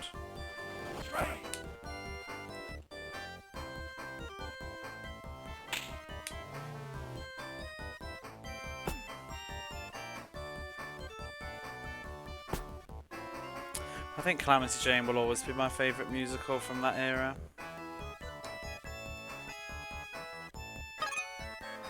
Yeah, they're great, old musicals. It's a dying art, it's a dead art. There was a bit of a resurgence though, but there was something so pure about those films. I don't think people are too cynical to handle them now.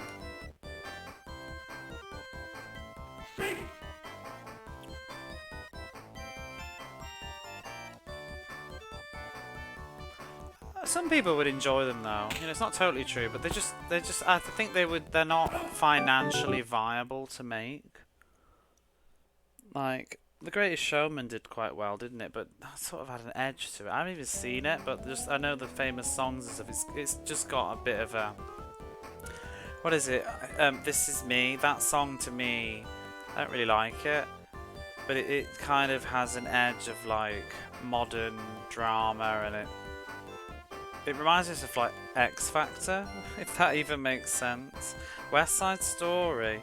I don't think my mum likes that one so much. She's not too opposed to it, but not too keen. I think she thinks it's a little bit too modern, in her words. I've never seen it. Watch that Cats. Oh, fuck off. I ain't seen that. Isn't it terrible? I've heard it's awful. To be honest, I don't even like Cats. I think Cats is a bit overrated. I think I would enjoy to see Cats in a theatre, but as an actual just musical piece, I don't think it's really that great. Memories is brilliant, but the rest of it's not really got a very coherent plot. And I don't think a lot of the songs are anywhere near the level of Memories. I like Magical Mr. Mistopheles. I've seen a live recording of it, because I have it on video. Well, DVD, I don't even know. I've seen the live recording of it, but I've never seen it. I've never seen it on the stage. I think the stage would be a game changer, so that's probably not true. It's probably not overrated, but I don't think it needed to be made into a film. Because I think probably the appeal of Cats is actually seeing the dancing live. There's a Heathers movie. I haven't seen Heathers for ages. I've only seen it once. Ooh, I'm more of a Clueless person. I love Clueless.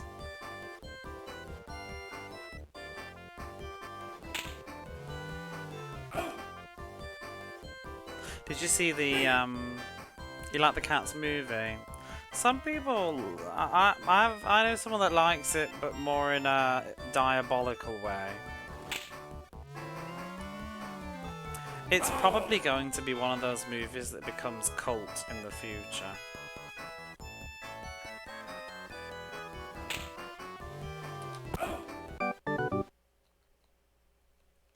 I just didn't really care for... I listened to bits of it, but I didn't think the version of Memories in it was very good. I have this issue with modern stuff in general, though. Modern stuff, but I don't like a lot of modern recordings for musicals. They record stuff too clean. It doesn't sound like humans singing it. It sounds like it's been fed through a computer, and I find it very jarring. I can't connect. That's why I thought, even though I got criticised for it, I thought Les Miserables, because they sang live, was a much better musical. The movie version. Oh, Disney's... yeah, I can't even... I looked at Beauty and the Beast, and I looked at the Bonjour performance, and I just thought it was awful. Had no soul at all. It just kills it for me. So it's such a beautiful song, and I don't even think like there's nothing wrong with Emma Watson particularly, but I think they just didn't trust her to sing, so they just fed it through a computer, and I don't hear any soul. I don't hear any person. There's no air. There's no breath. I also don't. I didn't watch the new. Did anybody watch the new Little Mermaid? I'm not sure if I ever want to watch it. It's such a precious film for me. I don't think I want to see the new one.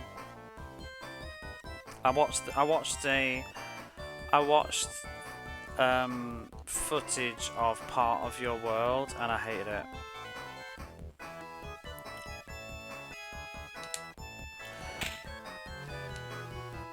Well, I'm being a bit, I'm exaggerating. I didn't hate it. I'm just being dramatic. But I didn't think it was very good. I think she was a good, like, it was a good performance, but I think it was the wrong performance, is what I mean. I think they didn't understand the song and tried to change it and sing it with a modern slant on it, with like, just how everything, you know, showing off your vocal acrobatics. It was it was oversung, is what I think it was. The song was very oversung, and I think it just wasn't appropriate.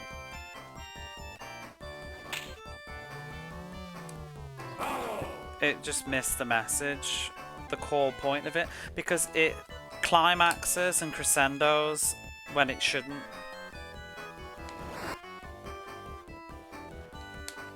I'm very specific about this, but I just think that song is beautiful, and I think they just totally misunderstood the direction of it. Odyssey makes my eardrums rattle, yeah. It's the bit at the end where she crescendos up and says, can't even think now, but she says that, she climaxes in the song, and then it goes on with another 3 or 4 lines afterwards where she drops back down and sings, like, you know, wish I could be, what is the last lines of it? Out of the sea, wish I could be part of your world. And it's supposed to be defeated at this point. She's actually like, first she felt uplifted, and then she realised that it's never going to happen, and she's lost all of her hope at the end of the song. Like, she's sighing. The end of the song is just a great big, but it'll never happen. But in the modern version that I saw, she like goes back up again into a massive crescendo, into this big powerful belter, and I'm like, that's not how the song ends. That's totally wrong. It's not a triumphant moment. It's a very sad moment that she'll never leave. And I just thought they'd missed the narrative of it. And it's really interesting because you can watch like footage, and if you like the movie, you really must watch the footage of it. But there's the guy that wrote the lyrics. He passed away in the AIDS crisis. But what was his name? Not Alan Menken, the other one. Howard Ashton, I think it was. But you can see him coaching. What's her face? Is it Jodie? Who's sang it? Jodie Benson. Coaching her how to sing the song with his vision in mind, and he's telling her, like, it's almost like what is it? Was it that he said about it? He said it's like having the emotion but holding it in is what the song is about. Whereas I think with the modern movie they just let it out. But he's like you have all of this emotion that's surging, but you just hold it in.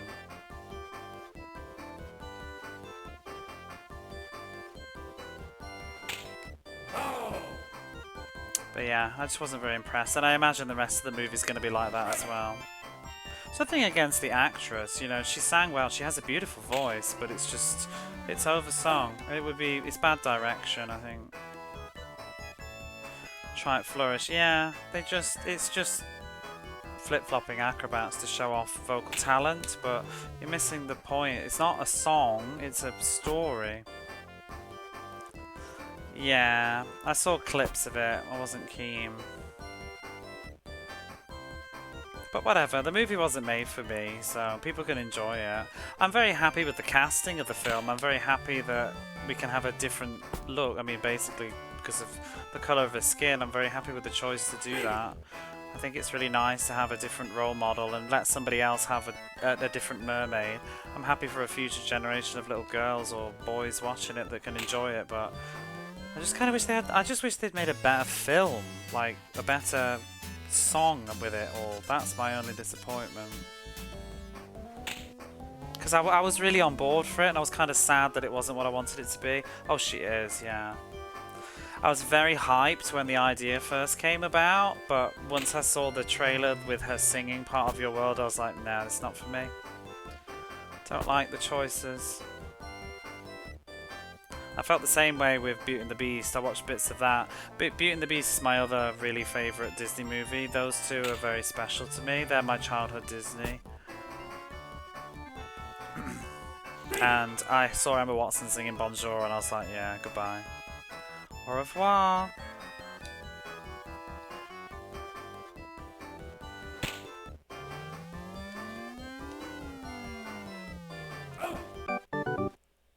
I think I saw clips of the Gaston song as well, and that didn't really do much for me either. I just couldn't be arsed with the complicatedness that they tried to put into the movie with Le Fou. Yeah, I mean, I'm gay, you know, but I can't be arsed with the extra layers that they were trying to put in the movie. Just bog off, like, it's just a Disney film. It doesn't need to be that complex. It wasn't. Because aren't they sort of hinting? I've heard this sort of like hinting, suggesting that, you know, he's attracted to Gaston. It's like, oh, yawn. It's just a musical about a girl who falls in love with a beast. We don't need all this complicated plot lines. Terrified of being made now. Which one? Hercules. Oh, that could work. That could work. I'd be on, but again, if they do the songs. Film did give a shit. Yeah, I'm just not. I mean, it doesn't bother. You know, I'm not bothered, but I'm just like, it just felt like forcing news stories a little bit to me. That does. It feels very token. Like, just whatever. You're just remaking a film that's already been established. You don't need to. I don't know. It felt like it was just trying to create a talking point. Ugh. Yeah, just why bother? Do it in another film. And actually do something with it. You know what I mean? Make a new Disney movie that actually has that.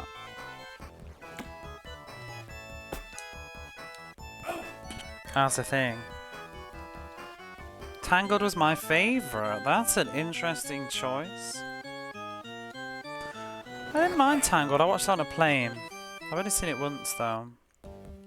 I'm not a fan of CGI though. Yeah, they wouldn't do it. Not now. Blue Romance story about Stockholm Syndrome. Exactly. Learning to love your captor.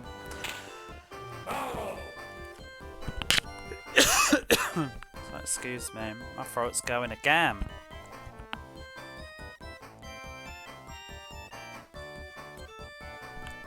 And I have something to say. I need another throat sweet though. Oh, my throat's always going. Time for a live action find an email. Oh no. They would. They did The Lion King. The Lion King. Oh my god. I saw half of The Lion King and then I just turned it off. I was so dumb. So bad.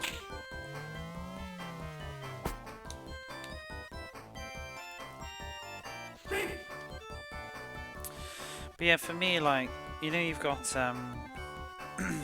you've got all your Pixar films, and a lot of them are quite good. And even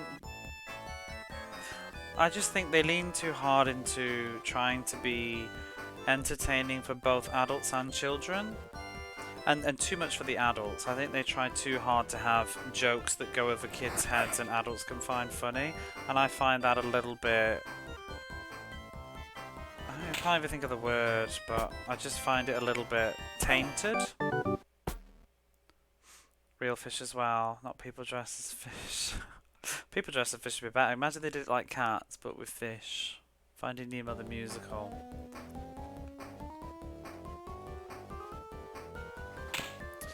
Yeah, I get a bit exhausted of children's movies having to appeal to the parents. Because when I was a kid, I feel like the movies were primarily for the children. Adults enjoyed them anyway, because they just like. I will watch Little Mermaid with young kids now, obviously through my work, but I can watch it happily with them, and I just enjoy them enjoying it. It moves me to see them enjoying it. I'm not bothered about the adult jokes in it. I enjoy just the kids laughing at the stuff that's funny for them. It makes me smile. And the emotion that they go through seeing it the first time. Like, worrying, will it be a happy ending? That stuff is magic, and you can't replace that with just some backhanded, cheeky jokes.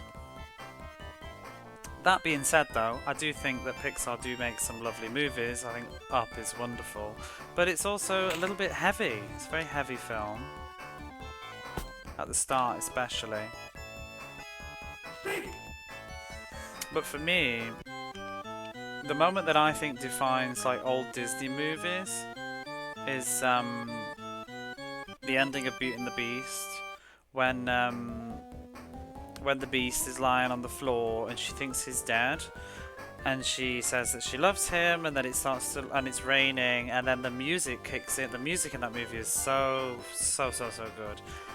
And obviously he lifts up, and you know, you see the beams of light coming out of his hand. I remember being in the movie theater and seeing that moment as a kid, and it was just absolutely spellbinding, absolute movie magic. And I don't think all your Finding Nemos and stuff, they don't have those moments that I remember. Like, I think I could be just being incredibly biased because it's a different generation's movie, but that just felt like, you know, we say the word movie magic. I think some of the magic in movies is gone sometimes. It's just, there's still good moments, but that was like fairy tale.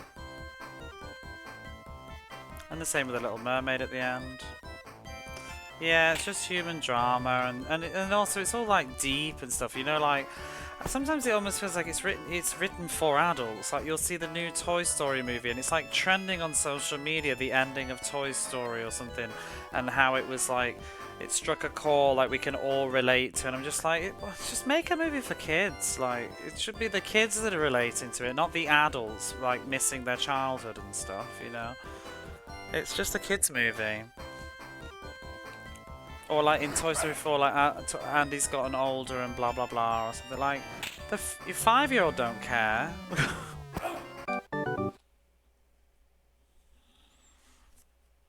I don't think they're bad films though, but they're just, it's not, I think my point with it all is it's not that they're bad. I hate the fact that that stuff just gets replaced. Like, why can't both of them exist? Why can't we have, there was a time when we could, but it feels like now Disney just tries to copy Pixar. You prefer Pixar? I didn't. I've always preferred Disney. I like Frozen, but I wish it would have been 2D. I actually don't think the soundtrack of Frozen is that great. I think it's a bit weak.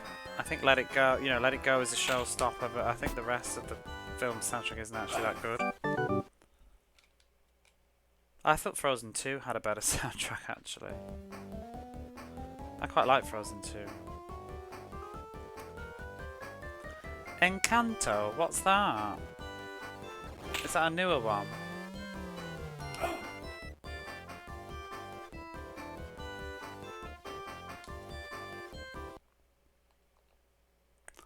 I think Pixar got better as they went on. I think like Bug's Life was a bit meh. I think it did better than it should have done in comparison. I'm going to change the picture to you. Moana. Moana was good. I enjoyed Moana, yeah. Moana was a good film. But again, it's the same, like, I still lament that there isn't like a traditional 2D hand-drawn fairy tale movie coming out by Disney. It's just CGI now. It's a sign of the times though. I quite enjoyed The Princess and the Frog. It's a shame it didn't do very well. It sort of just sealed the end of 2D animation.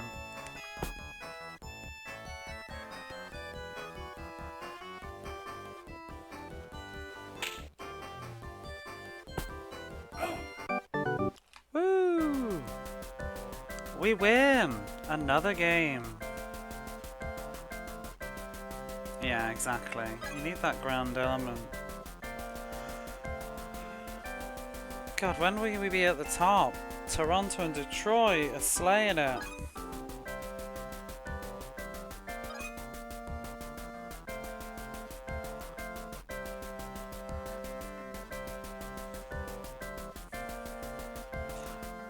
I'm kind of just tempted to just do another because I'm just comfy and sitting here now. I'm just enjoying the chat tonight. As kind of obnoxious as this game is at times, at least you can just chat. It's like easier than riding trout. Oh, Moana was good.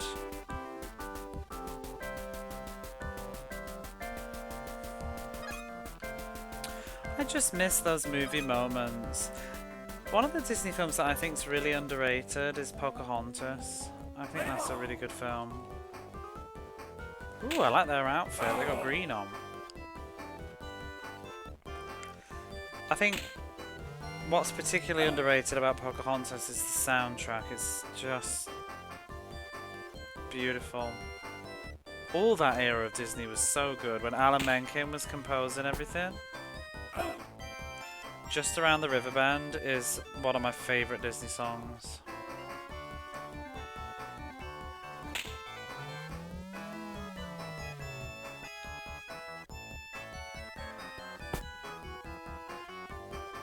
I quite like Pocahontas. Saw it at the cinema. Saw them all at the cinema. I got into Pocahontas the older I got, the more I liked Pocahontas.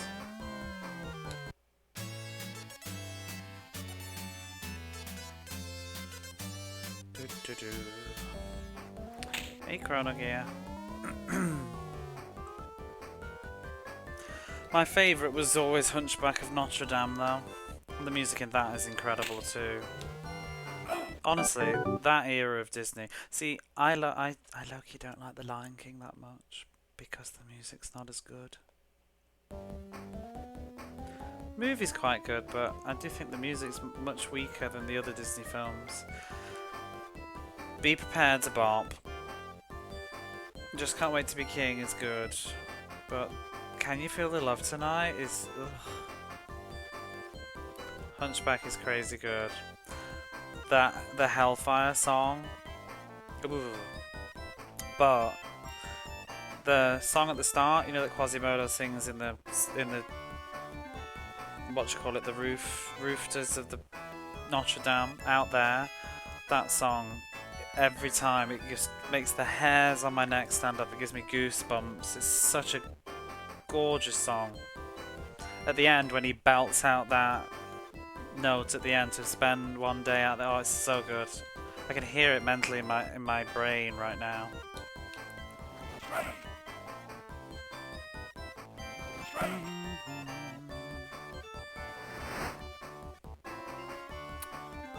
Hellfire is one of a kind. It is. It's very unique.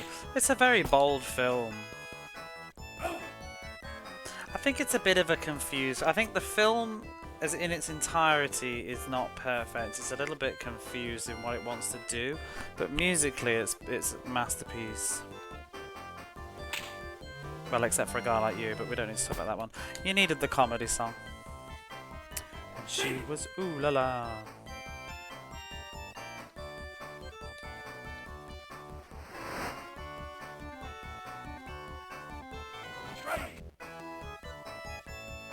It's more like a musical. That I'd love to see the musical version of it, but it is more like a musical because the opening, the Bells of Notre Dame, all of it, the lyrics are brilliant. Who is a monster and who is a man? It's such a good piece of music.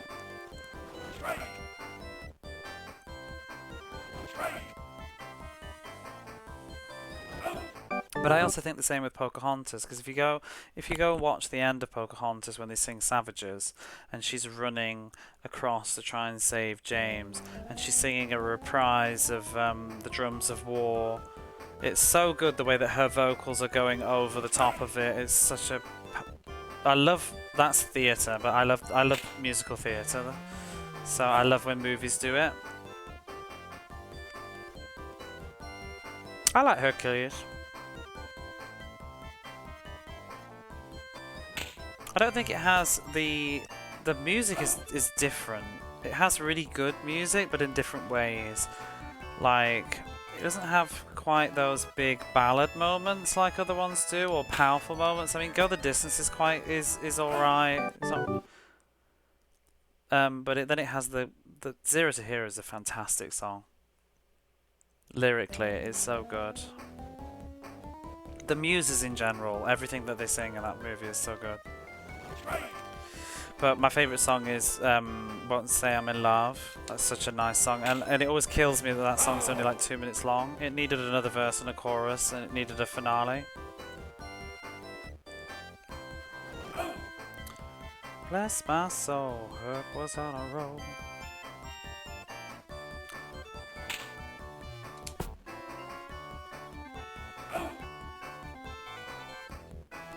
My favourite classic Disney is Snow White. Fantasia's good. I used to watch Fantasia with my grandma.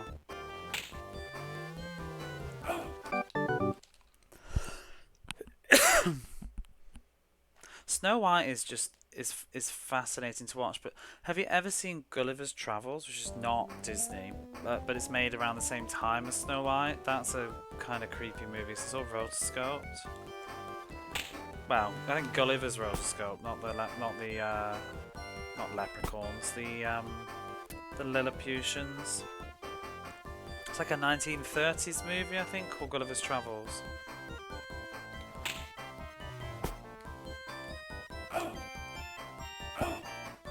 What the fuck? The old Gulliver. All's well. What a rainy day. The Jack Black movie. No, not the Jack Black movie. The 1930-something animated movie that Disney did not do. That time has forgotten because Disney didn't do it.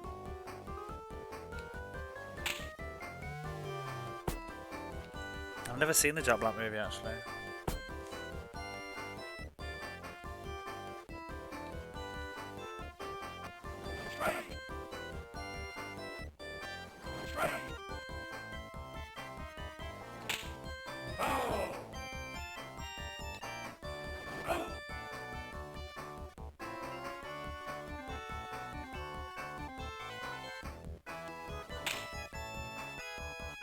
Oof.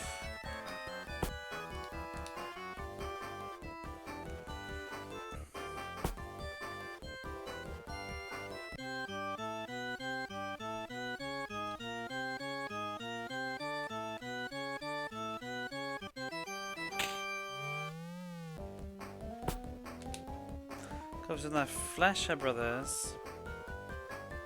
That sounds familiar. Not looking forward to playing Lion King. No, but I was just thinking while I was talking about that. We have Pocahontas to do it. I was reading Betty Boop at the same time. Pocahontas to do at some point. Pocahontas. Has anybody played Pocahontas on the Mega Drive? It's actually good. I've played it before, finished it. Played it years and years and years ago. I really enjoyed it. It was a big surprise. Ooh, you see that? That was what I'm talking about. That was ungodly. 3 dives. It's not humanly normal to have got that person out.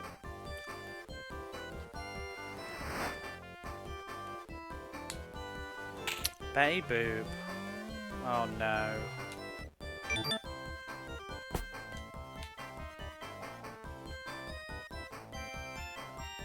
But we already did Lion King.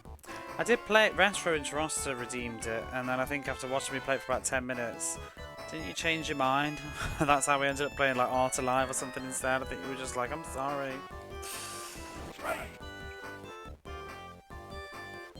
Which one? Pocahontas? Yeah, Pocahontas is a very late Mega Drive game. Came out in about 95, I think? 95, 96? So that's why most people haven't played it or heard of it.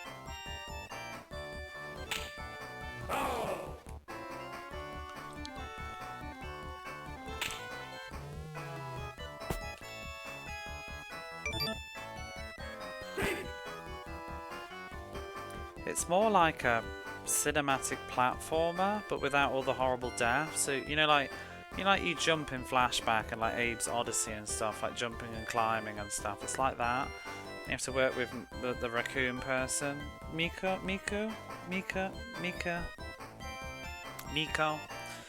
and there's little puzzle elements, and you get different animal powers that let you do stuff like swim or run fast and leap. You can't tell what's food and what's hurts you.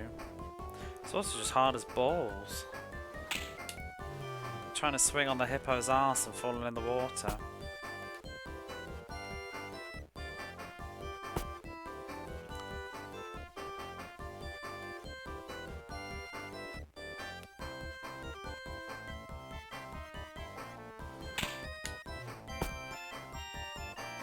Oh, someone's Elijah in speed.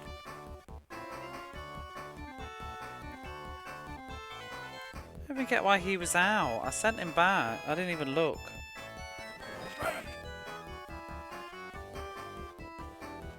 Oh, they're tagging out the wrong person? Interesting. It was made it look so easy. Speedrunners generally do, don't they?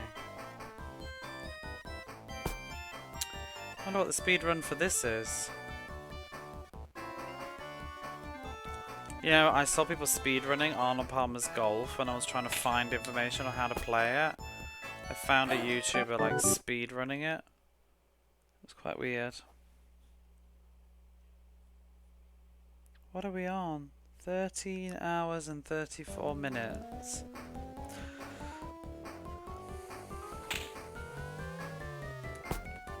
Speaking of, it's not totally accurate, but I added up all my VODs that I could find for Ride and Trad.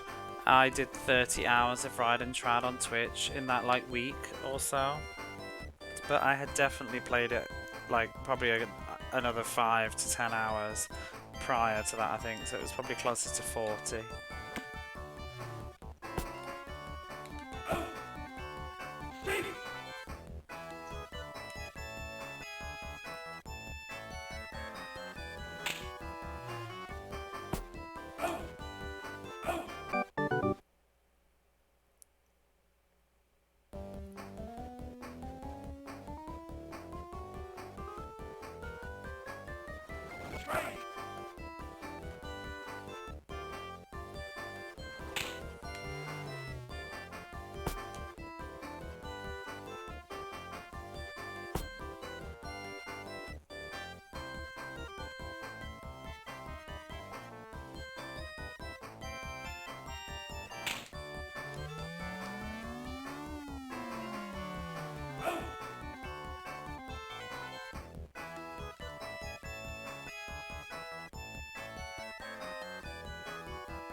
Whatever.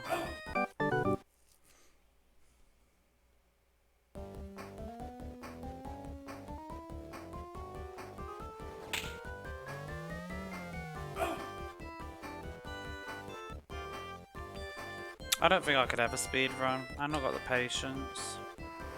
Which is funny because I'm sitting playing this, but speedrunning, I just rage all the time because it was going wrong.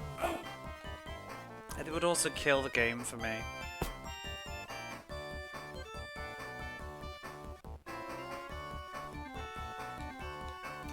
I don't enjoy games in that way. Too. I just like to play them and move on.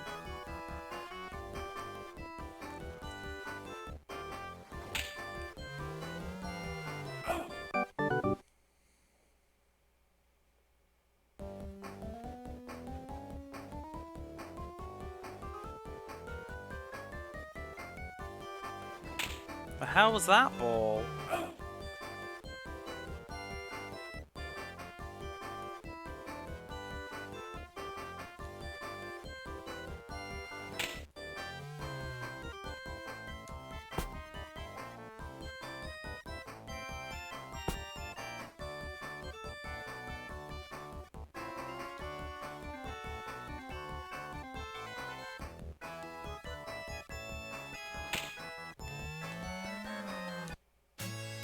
You know it. You know it. Don't you know it?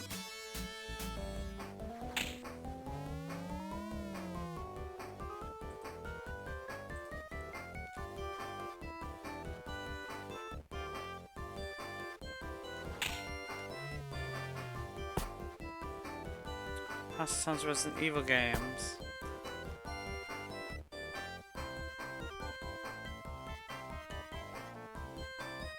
So I remember Crash Bandicoot used to have the time attack modes and stuff. I never bothered with time attacks in video games either.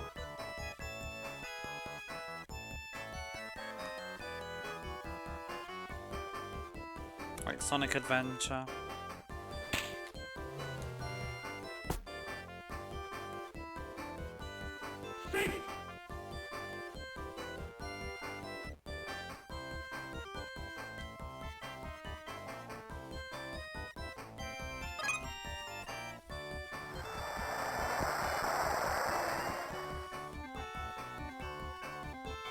Oh, here we go.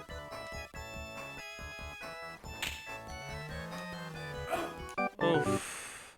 Bastard.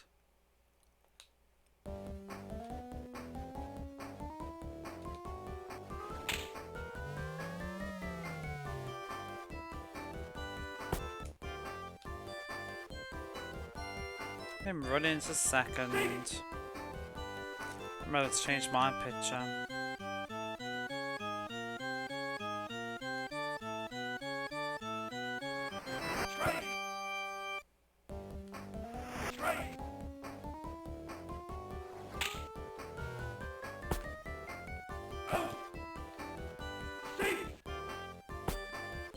Safe.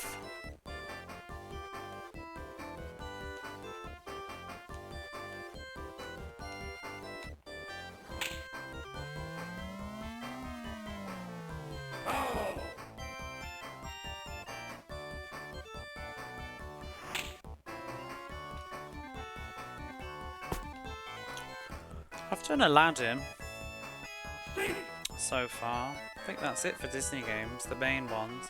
Oh, we did Jungle Book as well. How could I forget? That was garbage. The best thing that came out of it was that emote. What a great toss. What a great toss. How are you, Yorozi? Wait, aren't you streaming today? Or is it tomorrow? I'm swapping this person out. Good looking game though. What, Jungle Book? Yeah, just had shit level design. I read about the development of it, which I didn't realise at the time, was that it was because it was like Virgin did it, not Virgin. Whoever made Aladdin and Lion King, I think they were doing it, but then they stopped halfway through and handed it over, so it sort of got a bit messed about. Kind of showed.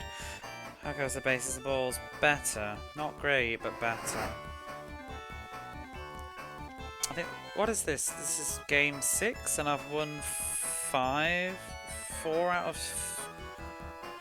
5 matches I've won. I've won 4 out of 5 matches. This is the 6th one.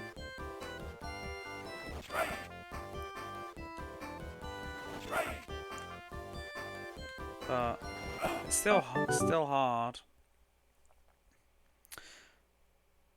Graphically it looked nice. Yeah, probably because it was them originally.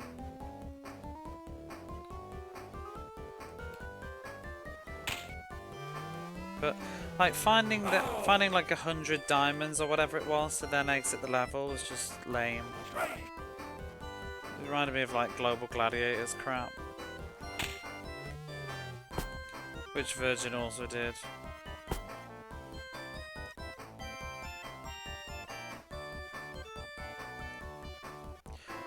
The tree maze levels and stuff like that.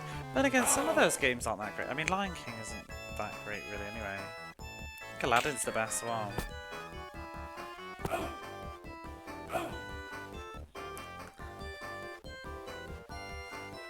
They keep double outing me then. It's like I perhaps shouldn't run back in those situations because they throw the first base.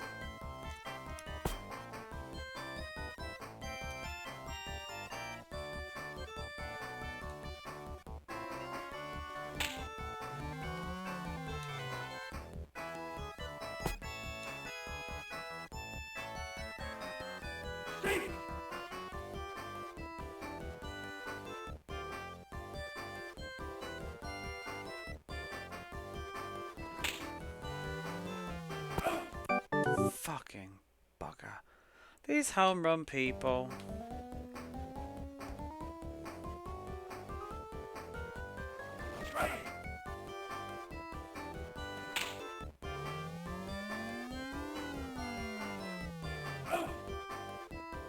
Who made Quackshot? Sega? It's the same as Castle of Illusion. And World of Illusion? Who did World of Illusion?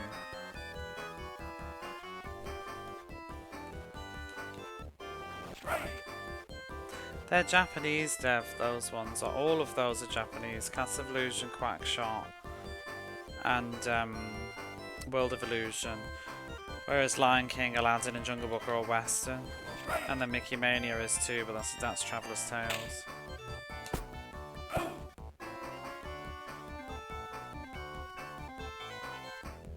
don't know who did... What did Capcom do then?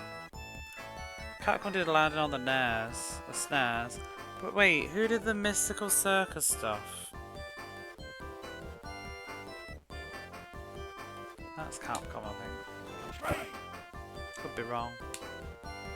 Probably am. Not sure who did Quackshot. I wonder if it was just one of Sega's divisions. I mean, Castle of Illusion was, dare I say, maybe if Techie Rob's lurking can correct me, but I feel like Castle of Illusion was sort of a system seller at the time. A very beautiful animation.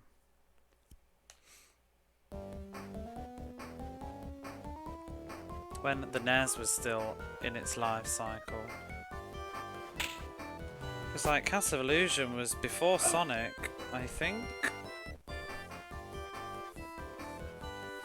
Because I've been corrected, my brother, because I've always thought that Sonic was one of the first games I ever played as a child. I thought it was my first game, but my brother corrected me and said no, it was Castle of Illusion.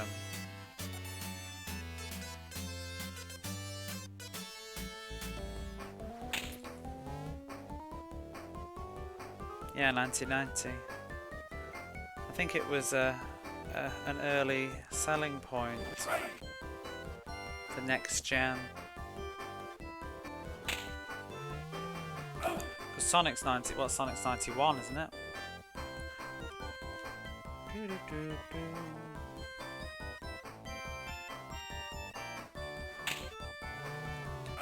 Who made Quackshot, Techie Rob? Do you know?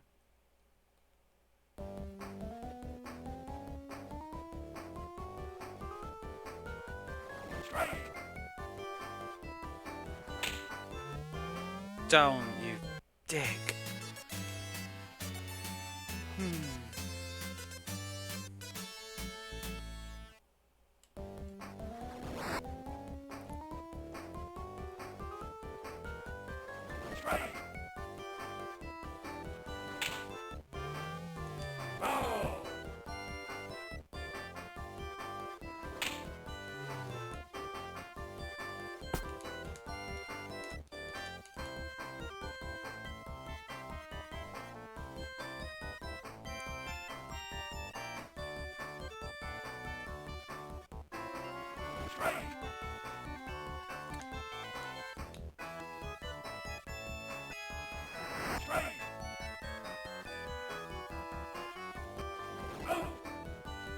Sonic was 91, yeah.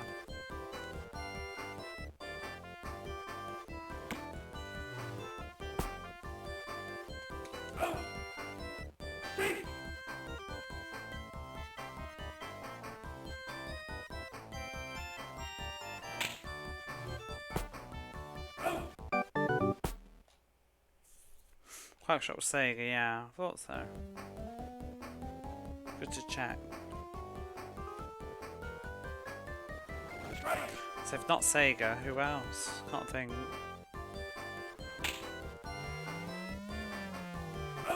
Bitch.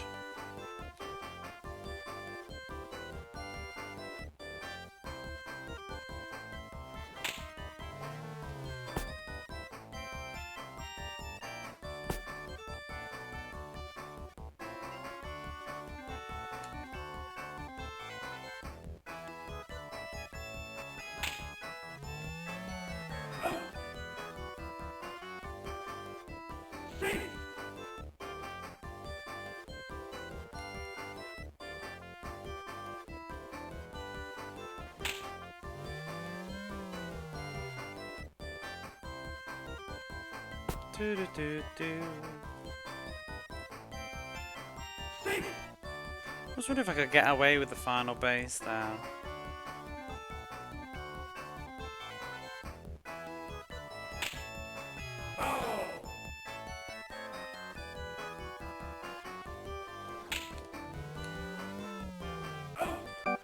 Fucking unbelievable.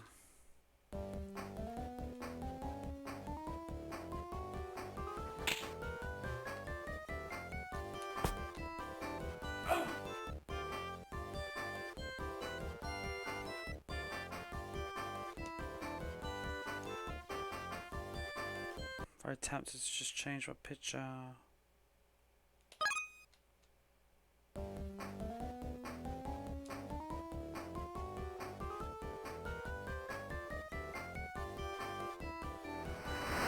Whoops.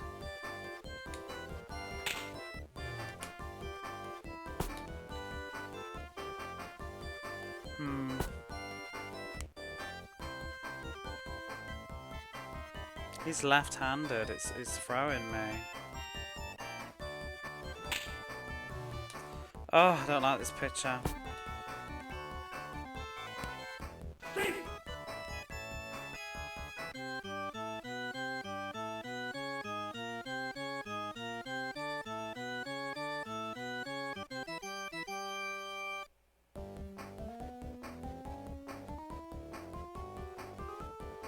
I don't like this picture.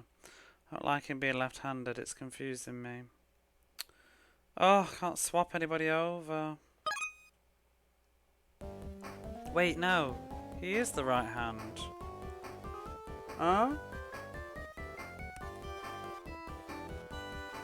I've confused myself. Oh my god. I just had a moment. Oh, crap.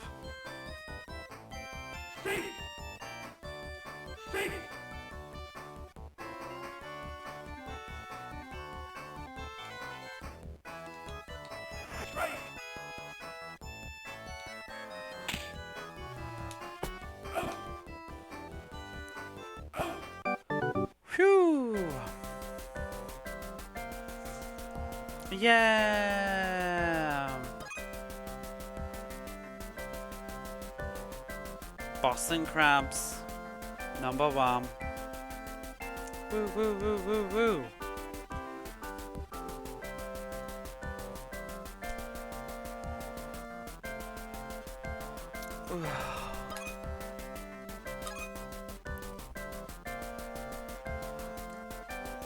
I'll be saving that. Still in August. Oh my god, look at all these games to play. It's fucking ridiculous. Baseball is so stupid in retro gaming. Oh my god.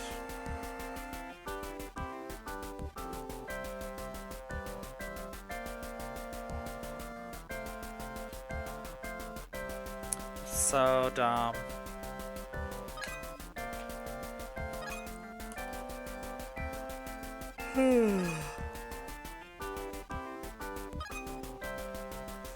Well, we got a lot of it done.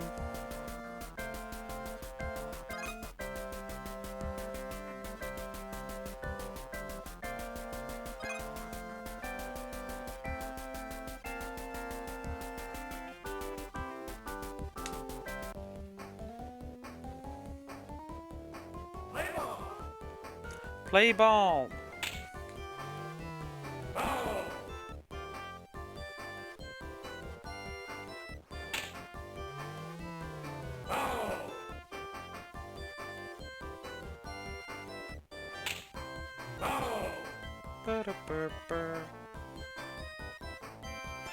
Do do do do. Oh.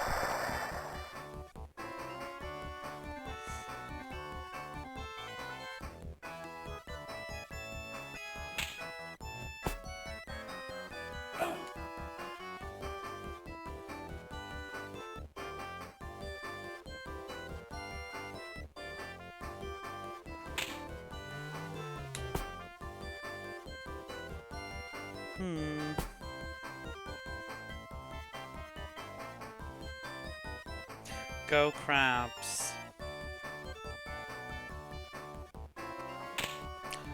All crab supporters now. I should watch, like, I forgot to do it, I meant to in the bath. Watch a little mini documentary about who Roger Clemens was. I watched a bit about Arnold Palmer when I played that. It's quite interesting. Oh, and what's his face? Was it James Chambers? Not James Chambers. Jimmy Chambers? Tom Chambers? Tom Chapman? I've forgotten him already. Mr. Slam Dunk. Woo woo woo woo woo.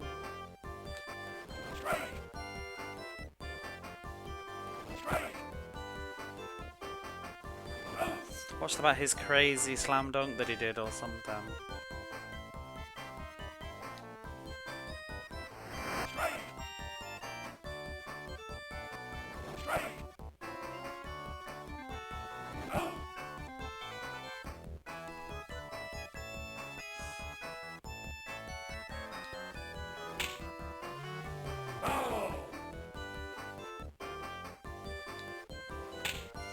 I also found myself watching, what's his name? Naoki Michi something, I can't remember now. But the Japanese golfer for the Arnold Palmer was a reskin of. You're off, have a lovely day. Thanks to Top Shelf stream. It's very bottom shelf, this says. Top Shelf, that's where they keep the porn. Thanks for hanging out. This will probably be my last game, I think. I could have got to second base there.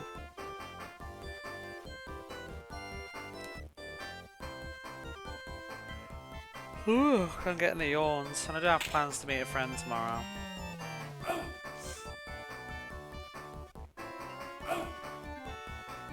What? What? Why? Why was he out?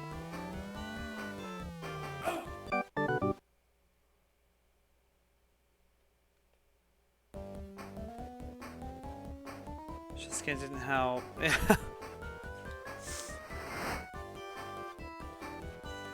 Some people say that this ended his career. Oh, the wrong button.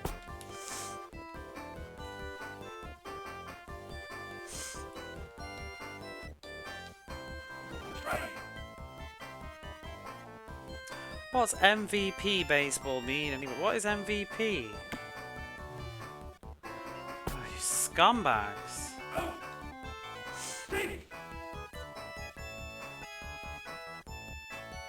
Isn't most valuable player? But what does that mean? Like MVP, most valuable player baseball. Tits. Minimal viable product.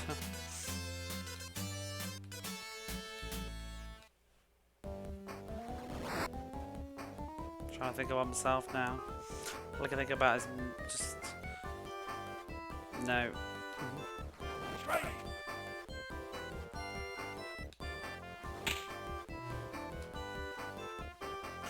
Rough prototype software, savage.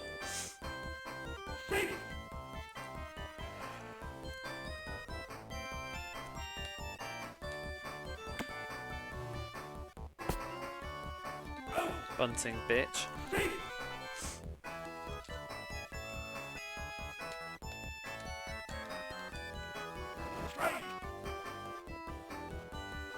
Like, these games would have been better, you know, if they just let you choose in options how many matches you want to do. Like, do exhibition mode, but like, can I have just like 10 instead of fucking 39? Like, do I have to play everybody 3 times? Can I not just play them once? Does it need to be that real? Even if you love baseball, like... I mean, I guess somebody back in the day probably just enjoyed playing this, like, 2 matches after work and then turn it off. I guess. I'm trying to justify it.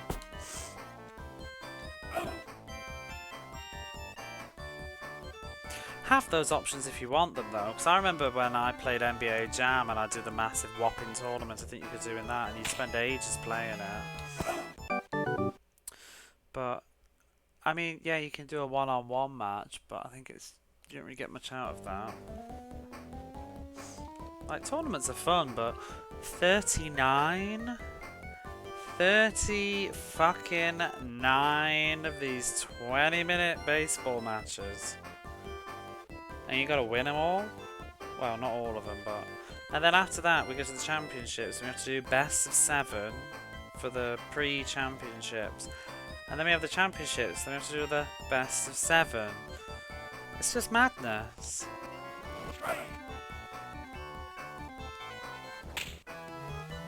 You don't need to simulate everything.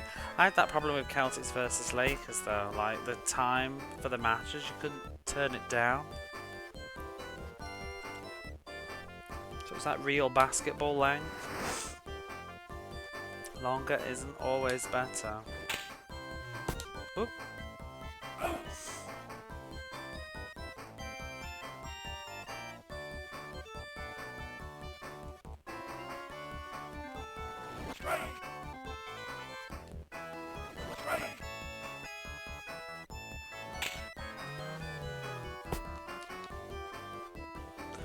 Pitching or batting? Don't know. Pitching. I am the Boston Crabs.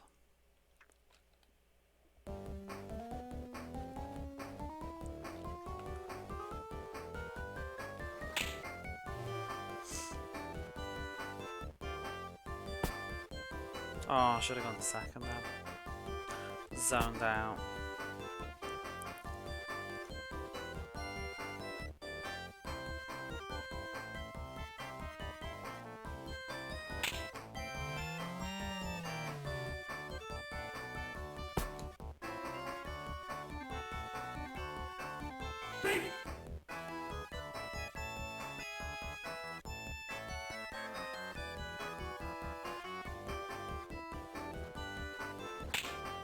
Oh, really?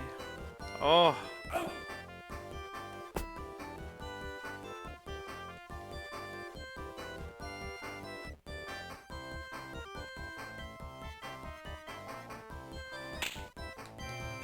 Oh, come on! Whew.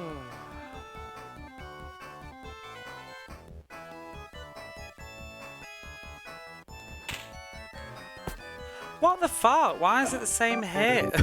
3 times. Oh well, I'd like the crabs to stay on this occasion, please.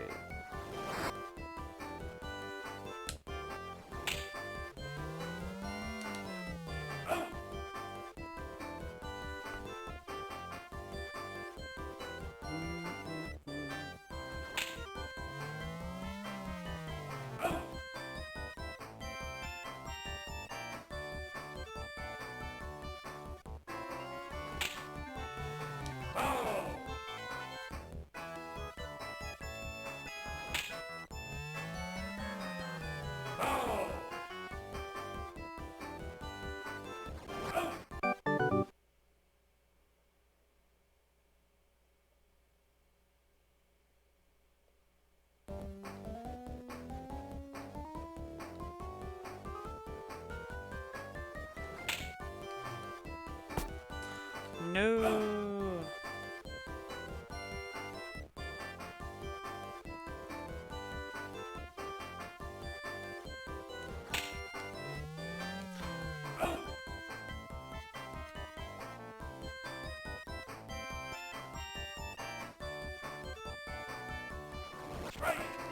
Oops.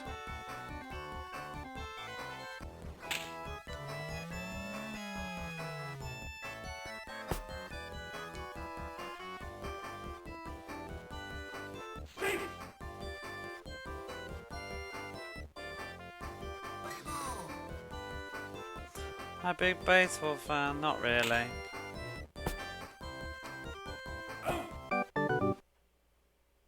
Never watched it.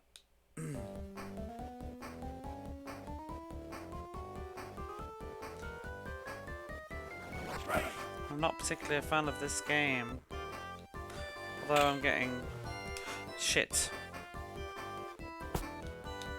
Sort of, I say warming to it, I'm just growing tepid.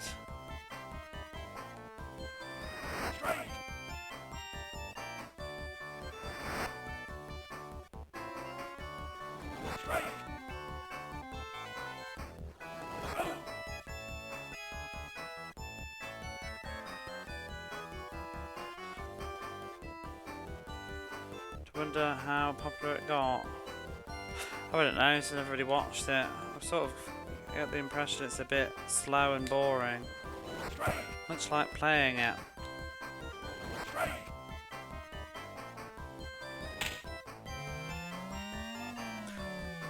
Oh, fuck off.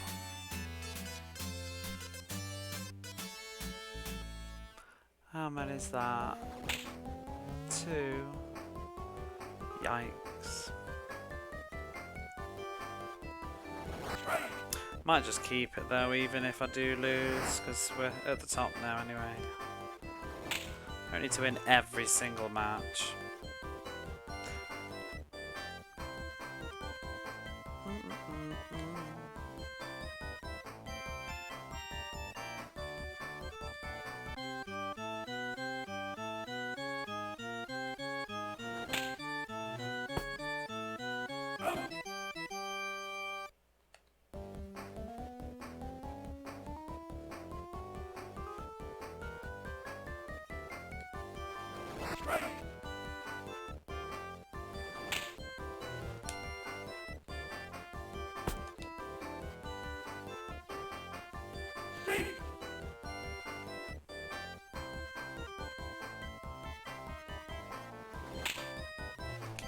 Oh, fuck off. Oh well.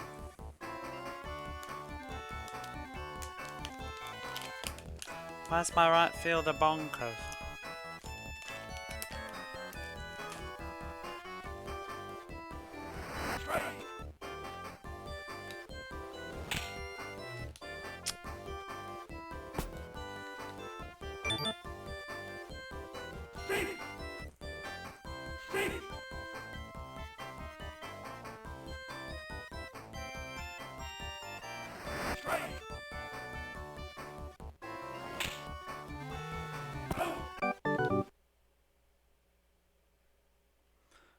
Already landed as I am controlling them, you know.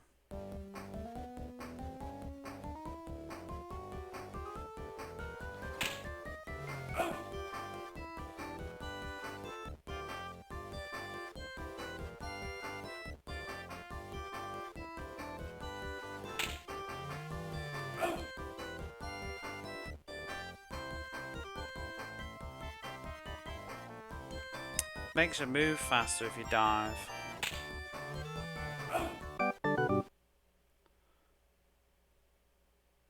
This game gives the ability to run over to the landed ball. What?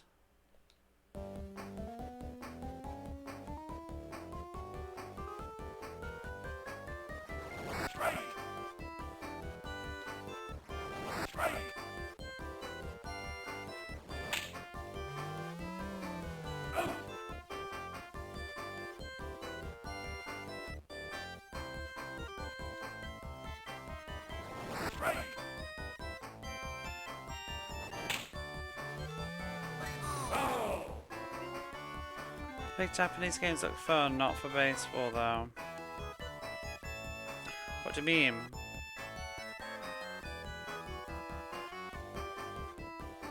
Japanese baseball games?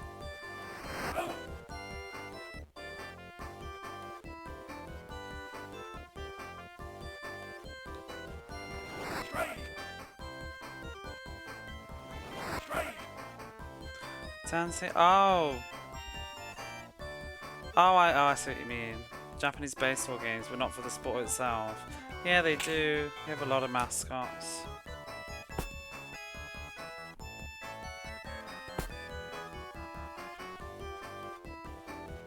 It's a big sport here.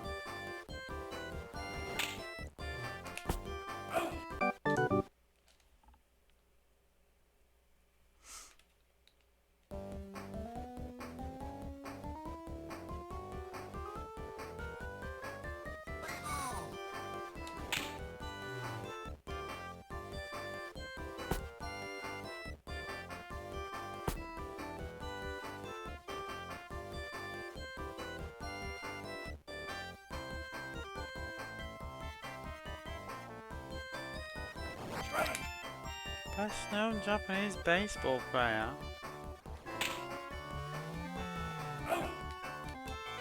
Whoops.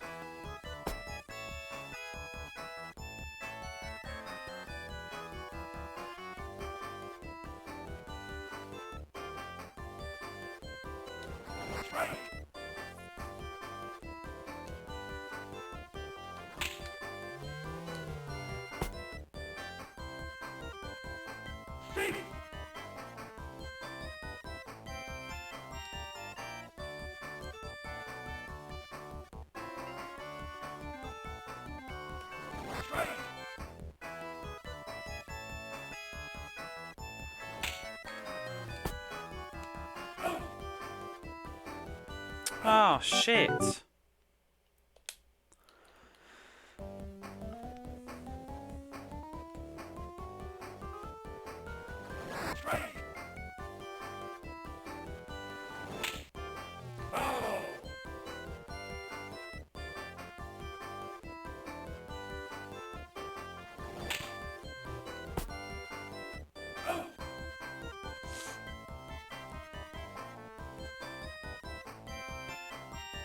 I don't think we are going to win this one, but I think, like I said, I'll probably just keep the progress.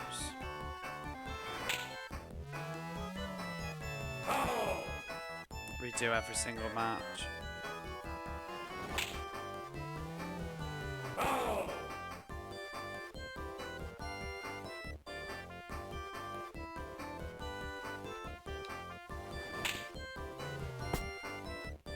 Oh.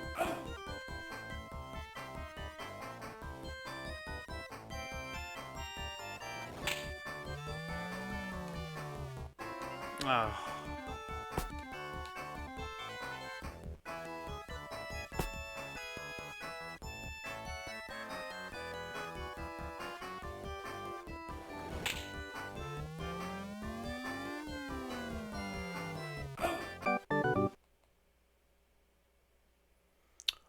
Team's performance magically increased in the last few innings.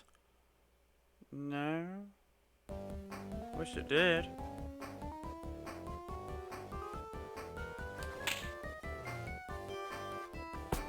Part of the computers does. Sometimes.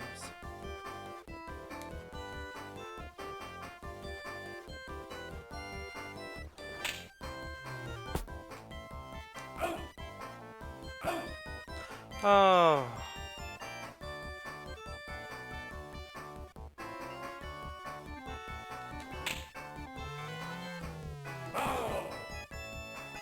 Don't have a code for the final game, so I give up.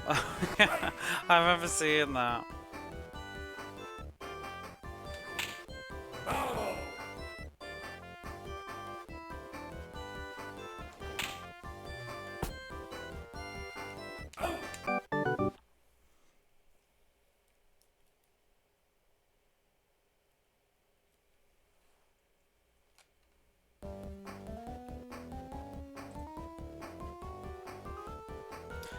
Nothing like a good old DP.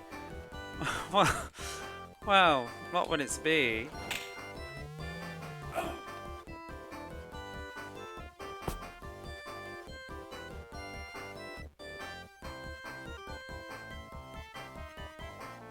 Obviously.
Oh, really?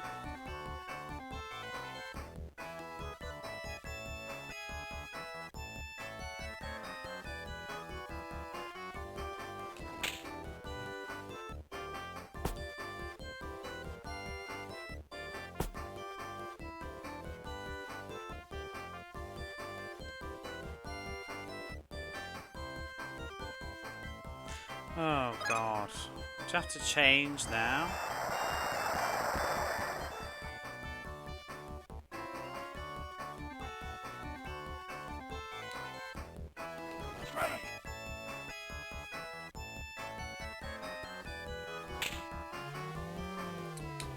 Well, that's the end of that.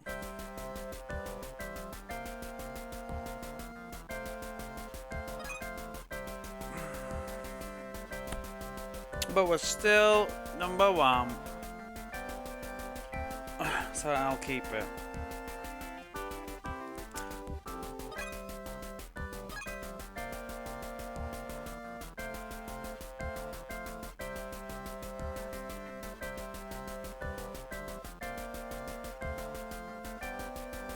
So when do we do Detroit? Because we need to beat them. Ages away.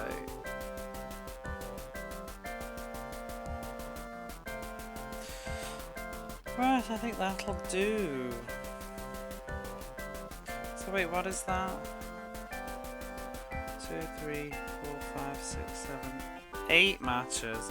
We've won 6 and lost 2. It's not bad. It's progress. And to lose, you can just forfeit or quit out. Have it count as a quit loss. Sadly, no. They need the misery to be the maximum. So even then, you know, when the computers clearly won, they had to switch the picture at the last minute just to make you watch the fucking animation to make it go on for another hour. Well, another minute. But no, that's why I'm letting this one go. I don't want to redo it, because at the end of the day, I don't need to win every single match anyway, so fuck it. Is there a mercy rule in this? Manual says not. No mercy from Roger Clemens. But whatever, it'll go by. It'll go by. A little bit here, a little bit there. Much like Tommy Lasorda. Took a while. I mean, believe it or not, you probably do believe it, but I did like 30 matches of Tommy Lasorda, but I had to redo loads of them as well, because if you remember, I ended up with not a good enough. Let's go back to the intro. This music's annoying. I ended up with not a good enough lead, so I did not. Oh, the crap with Roger Clemens. The crap with Tommy Lasorda was I drew at the end, and the game was like, oh, a draw, you lose. Didn't get like a playoff. It just was you didn't win, so you lose. So I had to like go back and find an old password and like redo like 4 of the matches. I think it was really, really irritating. And then I had to that was before I got to the playoffs and whatever. So it's just a pain in the arse.